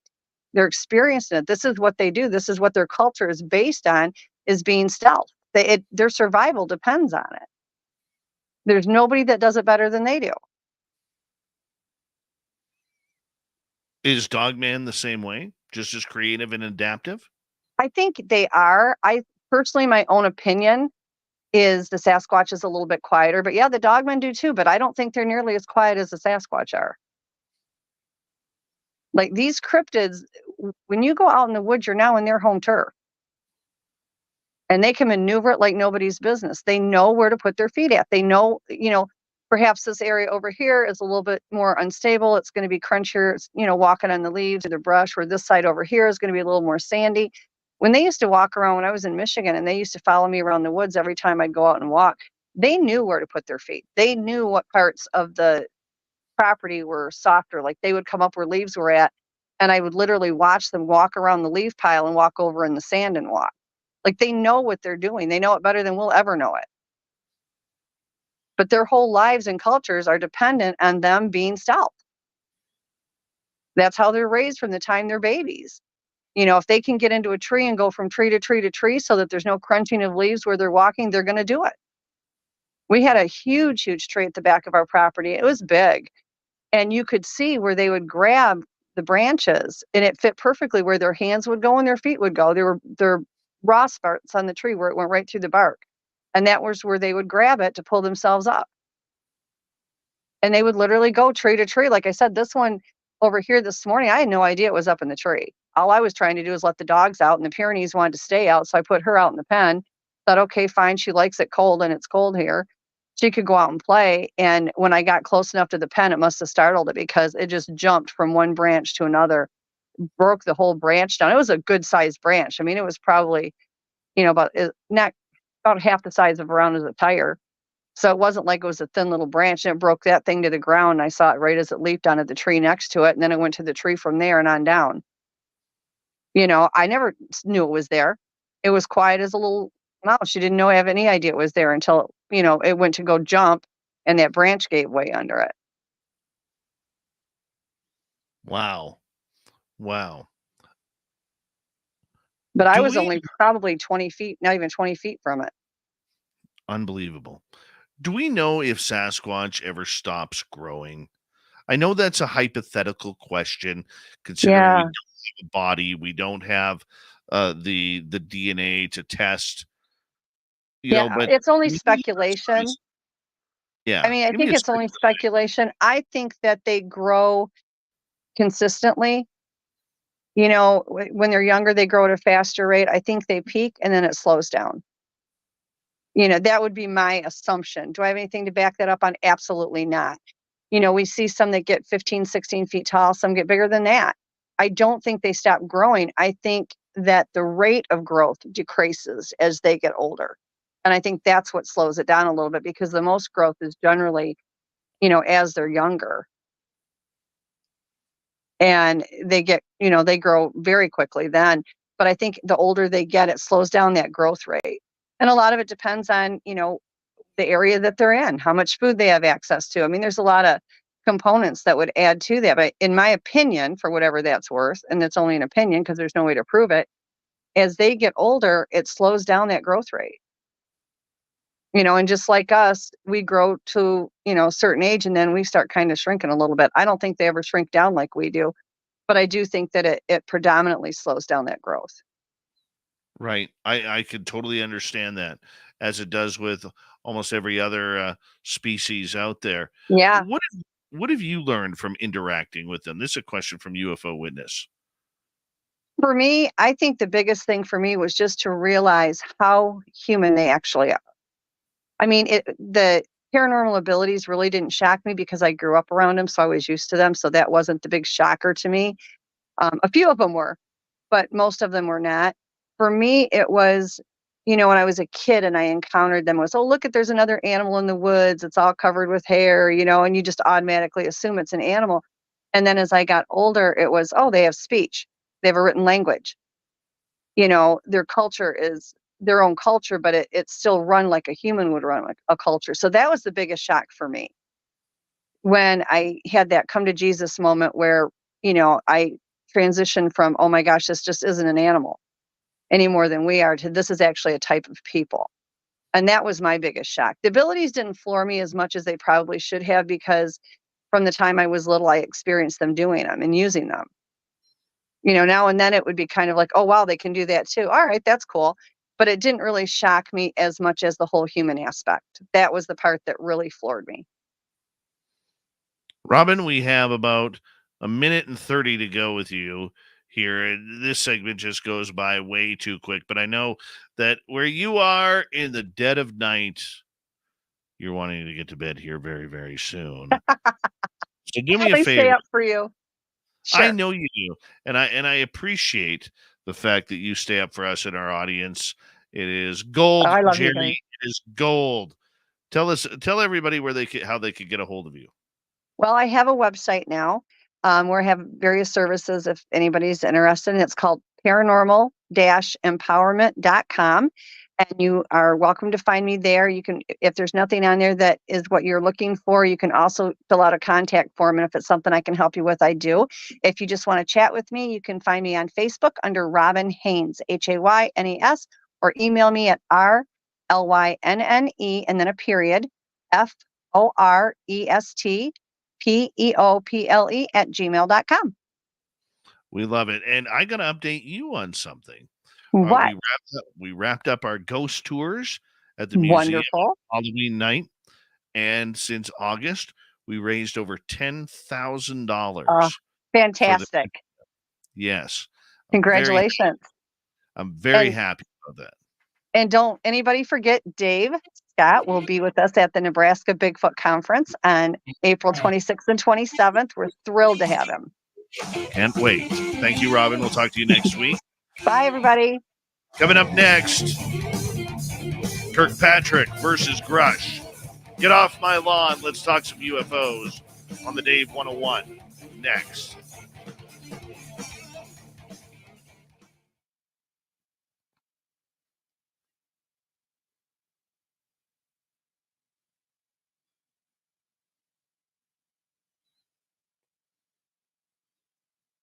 All right. I'm just kind of standing here. Actually, I'm sitting here. My chair is so uncomfortable tonight. So uncomfortable.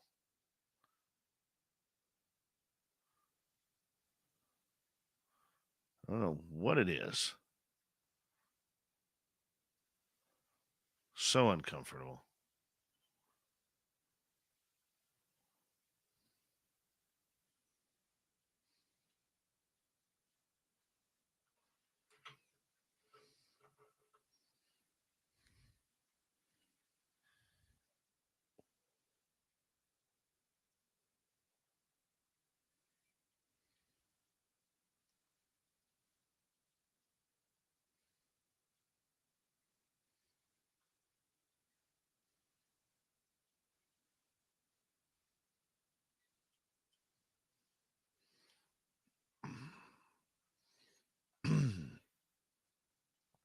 Hello, Luffy. What's going on?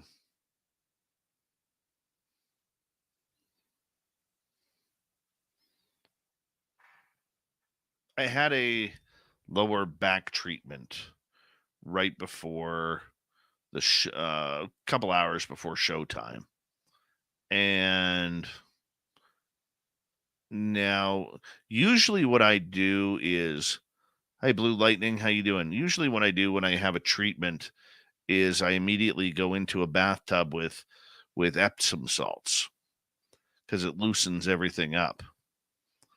And I didn't get that opportunity today.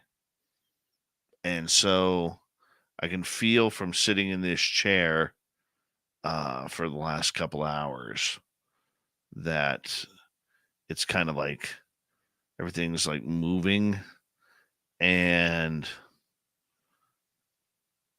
it's uncomfortable. So if anybody out there listening right now is a Reiki practitioner and can send Reiki my way into my lower back, I'd greatly appreciate it.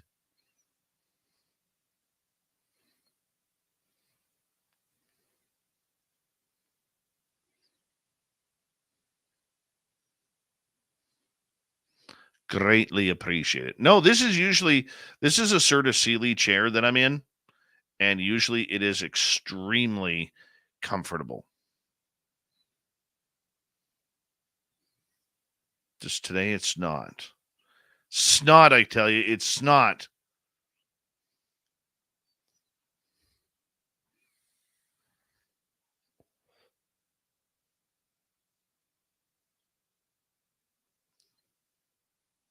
I will take all the relief I can get right now. I can see you have a porcupine spirit attachment. I haven't seen a porcupine in a long time. I've seen one, and I never realized how big those rodents are. They're massive. They are massive.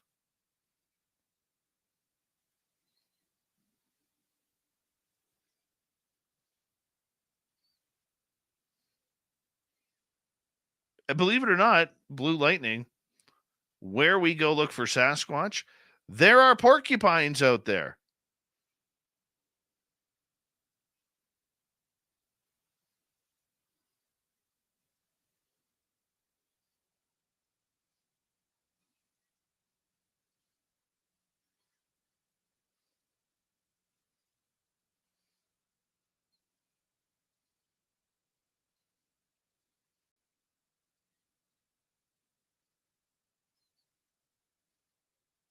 We got just over a minute. Thank you to Vaughn, Kira, Susie B, and Gizmo for the super chats tonight. It's a great way to support what we do on this show on a nightly basis.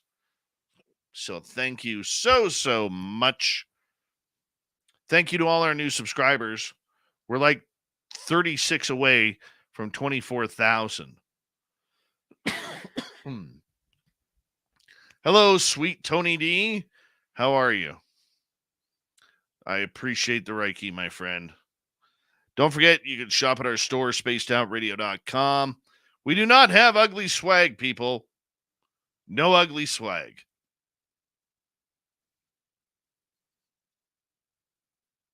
And for $5 a month, you can join our Space Travelers Club on Patreon. head on over. The link is below. Hi, Free Your Mind.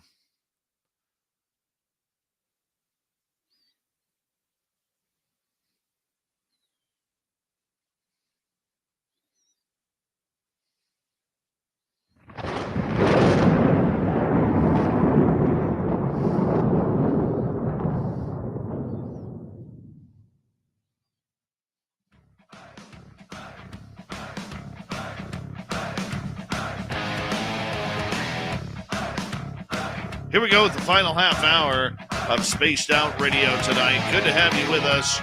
My name is Dave Scott. Very much appreciate earning your listening ears. Reminder to all of you that if you missed most of this show or others, check out our free archives by going to youtube.com/Spaced Out Radio. Do me the favor, hit that subscribe button. Our website, spacedoutradio.com. We have a plethora of features for you. Rock out to Bumblefoot, read the news wire, check out our swag as well. Follow us on Twitter at Spaced Out Radio, Instagram at Spaced Out Radio Show, and you can join me on Patreon by joining the SOR Space Travelers Club. All right, back to the UFOs. It's grinding my gears. Get off my lawn because it's a Dave 101.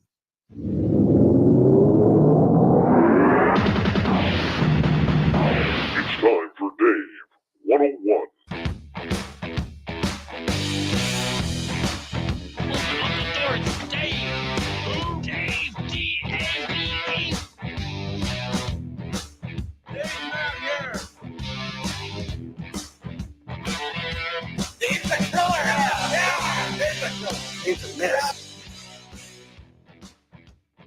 So we got this beautiful new drama happening in the UFO world of he said, between the head of AARO, Dr. Sean Kirkpatrick, and whistleblower extraordinaire David Grush.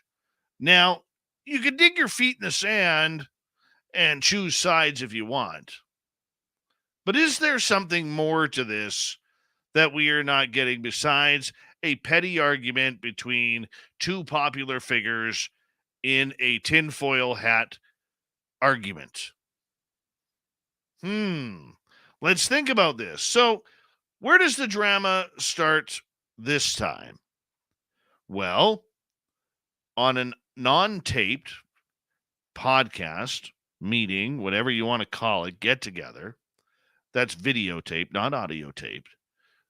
Dr. Sean Kirkpatrick, paraphrasing here, basically says that AARO, over the last number of months, has been trying to contact David Grush to no avail to come in and talk to them about what he's seen, what he knows about these UAPs. And apparently, according to Kirkpatrick, Grush has blown them off. Not answered a single phone call or email or text or even anything to do with communication. No, nothing. Now, David Grush has responded saying, what are you talking about? No, I've never got any invites to come speak to you guys at AARO. Why are you lying? Why are you saying this when it's not true? So somebody's being played a fool here. I don't think when you get to those lines of communication way up there in the government, I really don't think that it would be too hard for them to find Grush, if you know what I'm saying. I'm going to stand on the side of David Grush on this one. But first, I want to tell you about this little caveat that we talked with Tim Senor about on the UFO Report. You see, both Sean Kirkpatrick and David Grush have a handler of sorts. A billionaire handler who's a defense contractor and a guy who made his money off of co-founding PayPal with Elon Musk. And that is a gentleman named Peter Thiel. Now, Peter Thiel runs a company that uses computer technology to prevent hacking into the U.S. military computers. That's a big deal. It's a big contract. So how does he tie into Kirkpatrick and Grush? Well, let's break down the lines.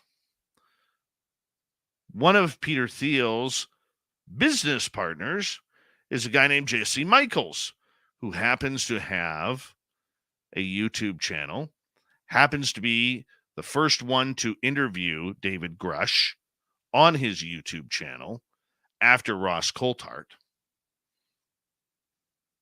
And they are now kind of handling his media. So that way they keep him away from all the pesky people like me who want to interview him. Oh, we probably could for about $3,000 a month. Or pardon me, $3,000 an episode. And they'll probably want the questions up front, which real journalists never do. Okay? But on the flip side, how does Sean Kirkpatrick tie to Peter Thiel? Well, we have the answers for that too. See, Peter Thiel donated between $5 and $8 million to help set up Enigma Labs, the nefarious UFO company that seems to not want government contracts, but is somehow working with NASA and other government vendors with UFOs.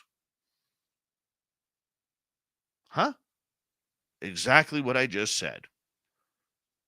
Enigma Labs got their funding and their start from Peter Thiel's money. So how does this tie to Sean Kirkpatrick? Well, it is believed that Kirkpatrick is a fan of Enigma Labs and will likely have a job there when he retires, as expected, allegedly, within the next 18 months. So how can these two Peter Thiel prodigies, if we can call them that, end up bickering publicly about UFOs? Well, that's simple. You see, David Grush is also a Luis Elizondo guy. They're buddies, along with many other whistleblowers and people who worked in the UFO dark world at the Pentagon. They know what it's like to be screwed by their senior advisors and alphabet agencies while trying to bring this topic to light. And Kirkpatrick has a real beef with some of these people who used to be part of the Arrow / UAPTF / ATIP / OSAP groups that were running the UFO story behind the scenes. So if you choose Grush, you're still supporting Peter Thiel. If you choose Kirkpatrick, you're still supporting Peter Thiel. But we don't know what the end game is for either or. So why is this important to the UFO story? We got to get to that. This is important because right now they are two of the biggest names out there. We have one trying to expose the story, even though he has no hardcore evidence that we have seen publicly, at least. Privately, Congress people have got reports, names, potentially photographs, phone numbers, emails, Facebook pages, OnlyFans, in order to get their information. The other side is trying to cover up the story because their military-industrial complex bosses really don't want this story getting out. They don't want the threat narrative, as we've heard Kirkpatrick recently mention, that there is no threat in American airspace as far as Arrow is concerned, which also takes a shot at people who've been working the threat narrative, from the TTSA to currently former fighter pilot Ryan Graves. You see, Kirkpatrick, as long as he's a government employee, he's going to do what his bosses tell him, and that is get this subject back under the carpet at the depths of the basement where it belongs. They don't want to talk about it anymore. Then you have Grush, who's like the kid who didn't get his way on the elementary school playground, who is like, this is what I saw. Teacher, this is what I saw. This is what I saw. But I'm not going to give the public anything. No, I can't. NDA. More NDAs. It's all about the NDAs. This UFO story is really becoming a real circle of life on its own, because one side's trying to feed off the other, and they will eat each other alive before anybody truly gets to handle the truth. This is why, when we see this internal bickering, it just goes to show that those on the inside are just as confused between UFOs and UAPs as we are. They don't want to join us in a conversation of logic because they don't think that the public can handle it. For Grush, it's a little bit different, because if he breaks his NDAs, he's probably heading to Leavenworth at the minimum, probably gets his pensions cut, security clearance cleared, and probably ends up bankrupt, and him and his wife having to start life all over again. This is how cutthroat this story is. And it's ridiculous. We don't know where to push it. We're trying to push it, but certain people will only talk to certain people. And the rest of us are left to spend our time eating crumbs. You don't have to like it, but that is the game going on right now. And if Enigma Labs, owned by Peter Thiel, or funded by Peter Thiel, ends up getting all of these government contracts for UFOs, watch how they try to stomp out the rest of ufology like you're trying to put out a campfire in the middle of the summer in dry heat on dry ground. It is very difficult. But they're going to try and do it. Because what they want to do is exactly what MUFON does, exactly what New Fork does, exactly what the FAA does, exactly what Tessa up in Toronto does. And that is take UFO reports, investigate them,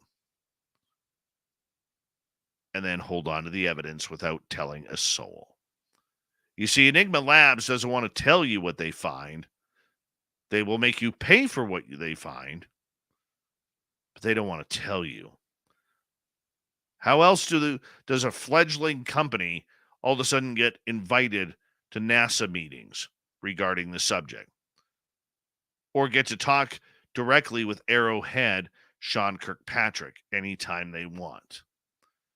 The real conspiracy about UFOs and UAPs, whatever you want to call them, isn't the aliens, the pilots, or the crash retrievals, or the technology that has them going from 80,000 feet to 10 feet above sea level in 0.78 seconds.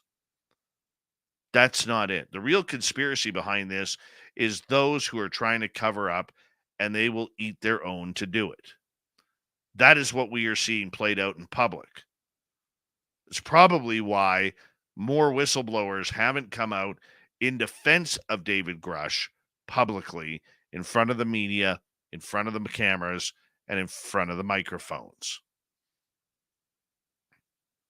It's a tough reality when you see them waging war against each other over a subject that's so obtuse that there's still 40 to 50% of people in North America who have no clue what's going on in the sky because they don't believe it. No, we are in for more of a dirty mess coming up here. And it's not your fault. It's not my fault. It's the fault of those who want to be in charge and push narratives. This is why on this show, we have always told you a couple of things. Number one, read between the lines. That's where the true story is. And number two, don't fall for false narratives, because the narrative means disclosure will never happen. They don't want it to happen. They don't want you involved. They don't want me involved. They want us all to go away and leave them to their UA peace. That's what it's all about. And in the meantime, they are still going to continue bickering, yelling, hollering to anybody who will listen until somebody breaks that door down once again. And maybe, just maybe, this is where our UFO Lord and Savior, Luis Elizondo, comes back from his hiatus with his new book and blows the doors open on this story. That is your Dave 101. Here is Shirky Poo's news. What time is it? It's time for Shirky Poo's news! You know, we've talked about a number of extremely odd stories from around the world on this segment of the Weird News of the Week. But this one, don't even know where to begin with it. British police were recently forced to taser a retired naked opera singer who was demolishing a nursing home armed with a bow and arrow. You cannot make this up. Mark Holland, who's 63 years old and should know better, became incensed after the nursing home staff prevented him from going shopping. In a series of logically progressing events, he then stripped off his clothes and began rampaging through the building. Over his spree of destruction, Holland reportedly caused several $1,000s worth of damage. Once the police arrived, they were forced to taser the enraged man, not once, not twice, but 3 times a tasing. At that point, he retreated back into his room and he could be arrested. But he's a pretty tough guy at 63, taking those 3 taser shots. Yet the bizarre event took place at the Belmar Nursing Home on England's western coast. He'd been living there for a number of years as a voluntary resident. Back in his day, Holland was a respected opera baritone. He's a graduate of London's prestigious Royal College of Music and has performed to some acclaim on stages all over the world. Perhaps that's why he was usually awarded a considerable degree of freedom at the nursing home. For example, he was usually allowed to go shopping in town when he felt like it. But on October 2nd, things were a little different.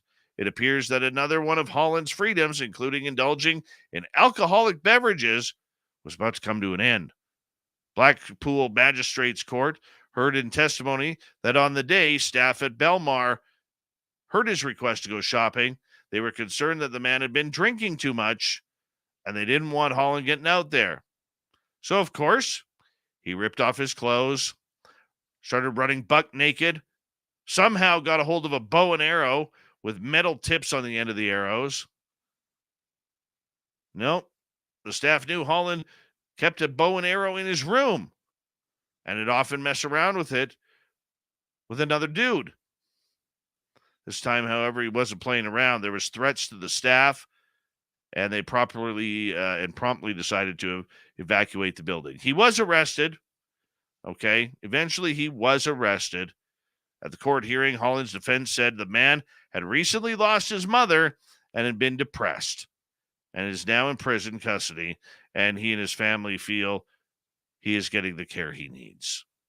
Oh, that's just very nice. Very nice. Everybody makes mistakes, but sometimes these Twitter people their pranks are getting out of hand. Okay. They really are, like this one. A teenager is defending himself in court after he admitted to randomly punching people in a Texas park, prompting police to launch an investigation. 19-year-old Alfred Lewis was caught on camera walking on a trail at a Houston park where he attacked at least 2 people. Once footage was shared on Nextdoor, a neighborhood watch app, to try and identify the suspect, the Harris County Sheriff's Office got involved. Lewis had come forward about the attacks. I just made a mistake, and everybody makes mistakes, the teen told the outlet after he was confronted outside of his home.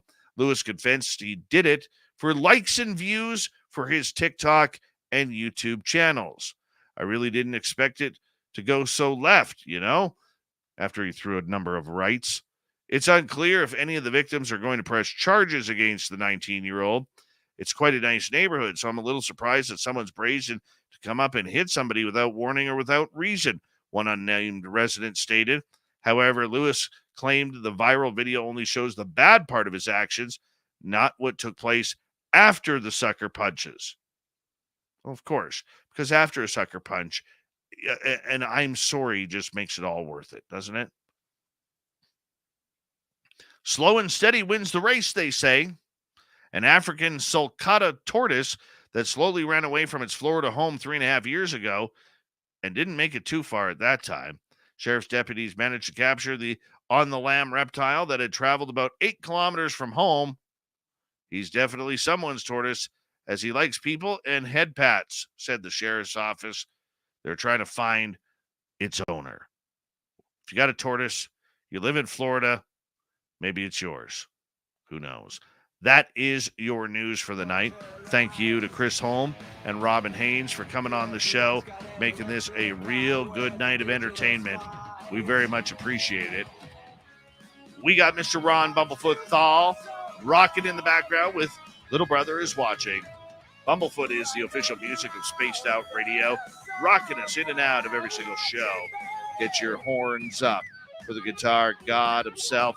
Special thanks to everybody listening in at work, at home, in your cars, wherever you may be. Thank you to everyone in our chat rooms tonight.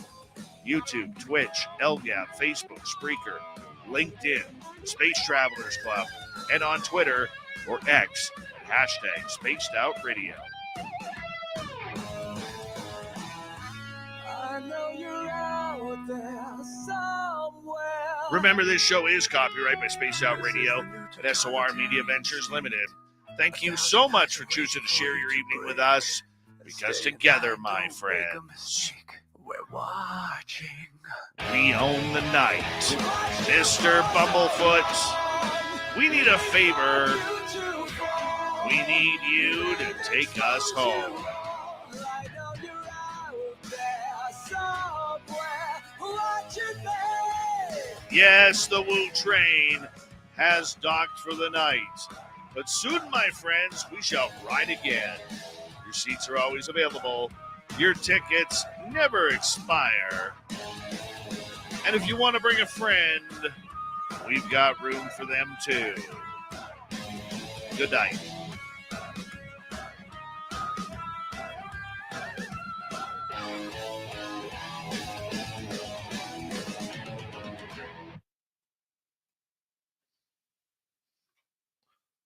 It's a good night of radio, people. Very good night. That was fun. That was a lot of fun tonight. I had fun tonight. I sure did. Hope you did too, guys. Oh.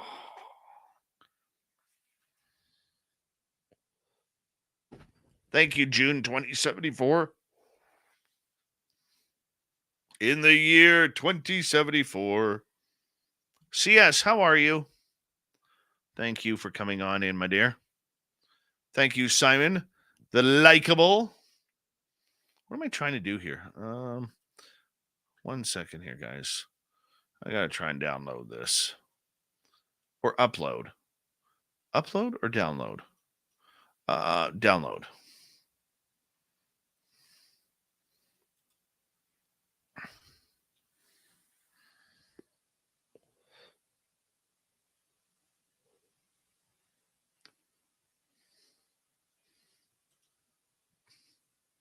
Download.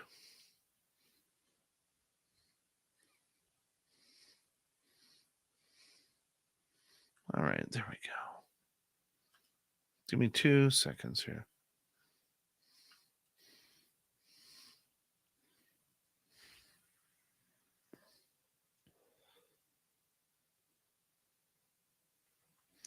Our Keith Andrews on the show tomorrow night.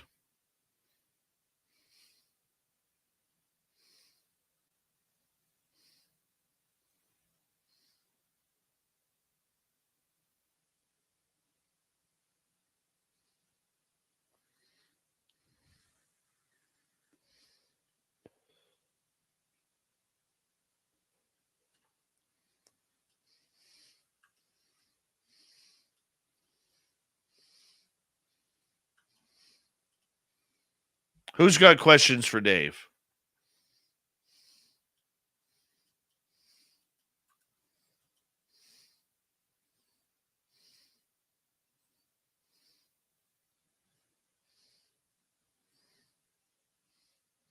Our Keith Andrews is the conductor of the Woo Train, where we get into all sorts of weird, strange ET experiences tomorrow night.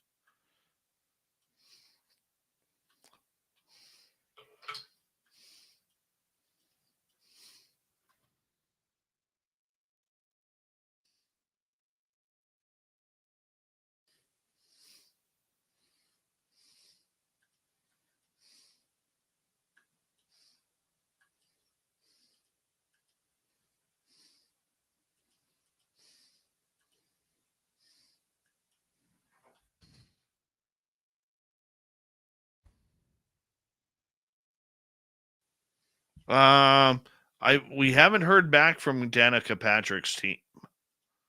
Trying.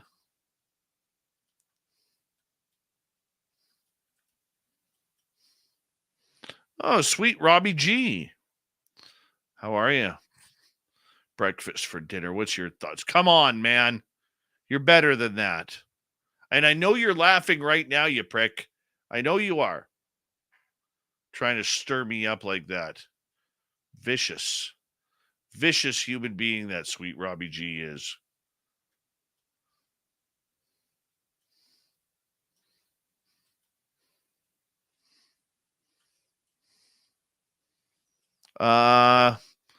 D. Henderson, no, I did not. The reason why is I listened to it myself. It started getting a little personal with my personal life involving my my family and my children. So that's why I did not finish it on the air. And will not finish it on the air.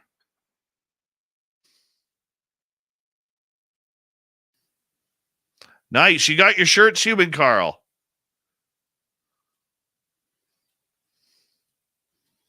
Did you get all your stuff, Human Carl?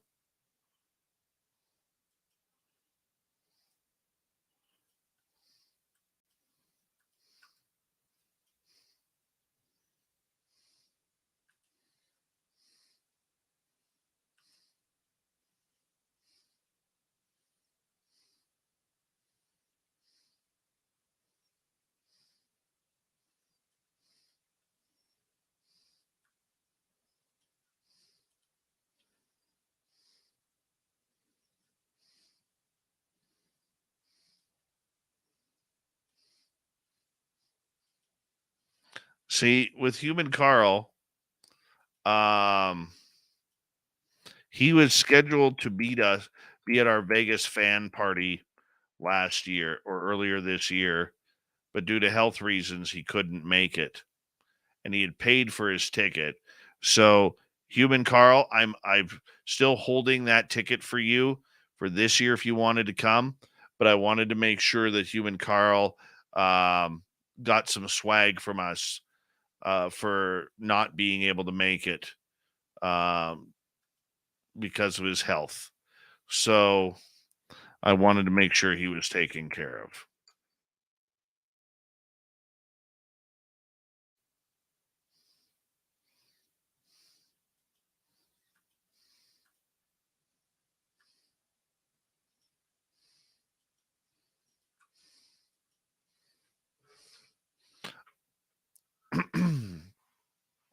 Hold on. Jenny.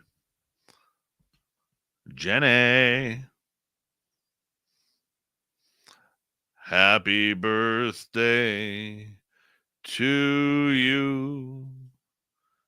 Happy birthday to you. Happy birthday, dear Jenny White Bear. Happy birthday to you. Happy birthday, my dear.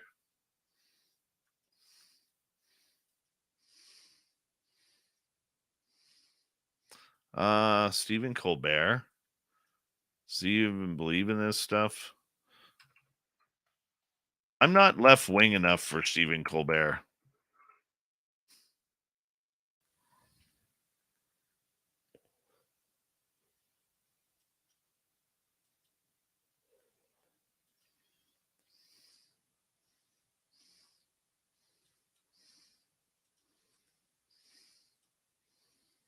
Hi, Ozzy Ange. How are you?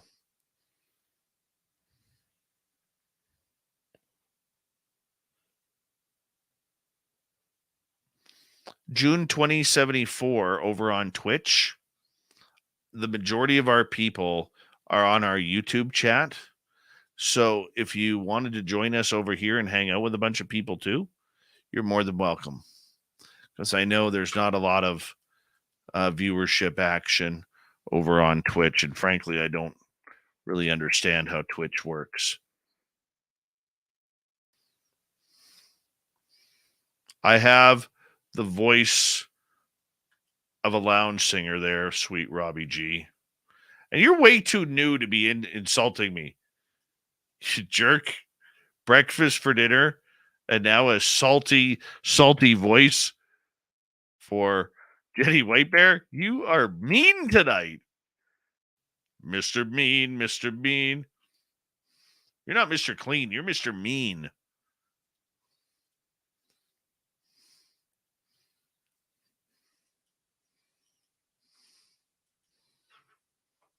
Jenny's question above. Let me find it here.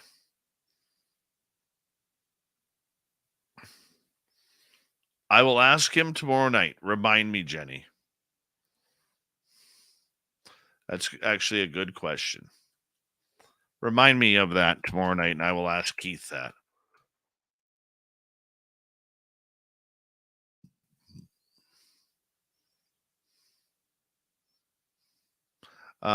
June, I have no idea how Twitch works. I really don't. But thank you for the love.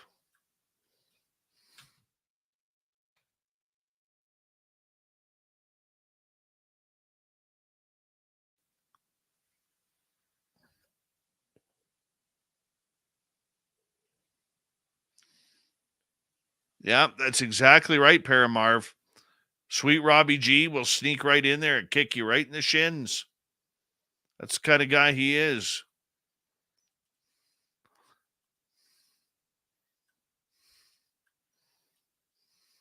No wonder he likes the Dallas Cowboys.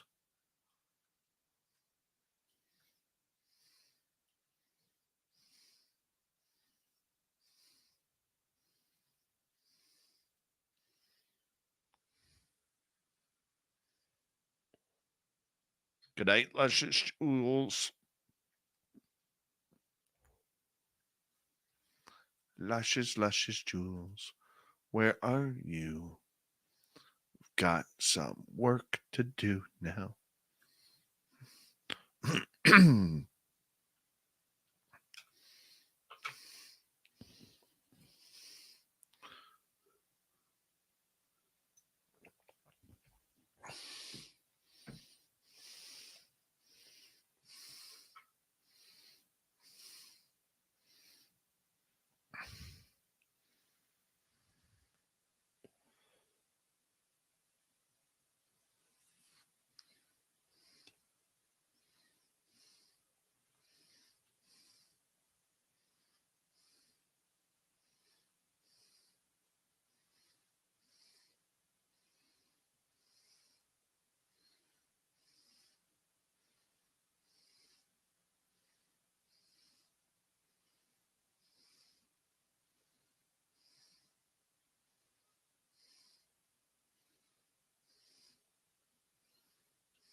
Any other questions for Dave?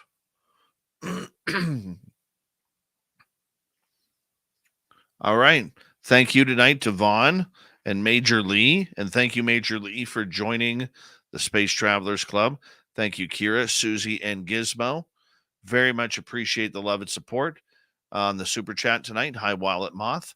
How are you? And tomorrow night, our Keith Andrews. We'll see you tomorrow night, everyone. Bye.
Stay healthy, my friend. You too.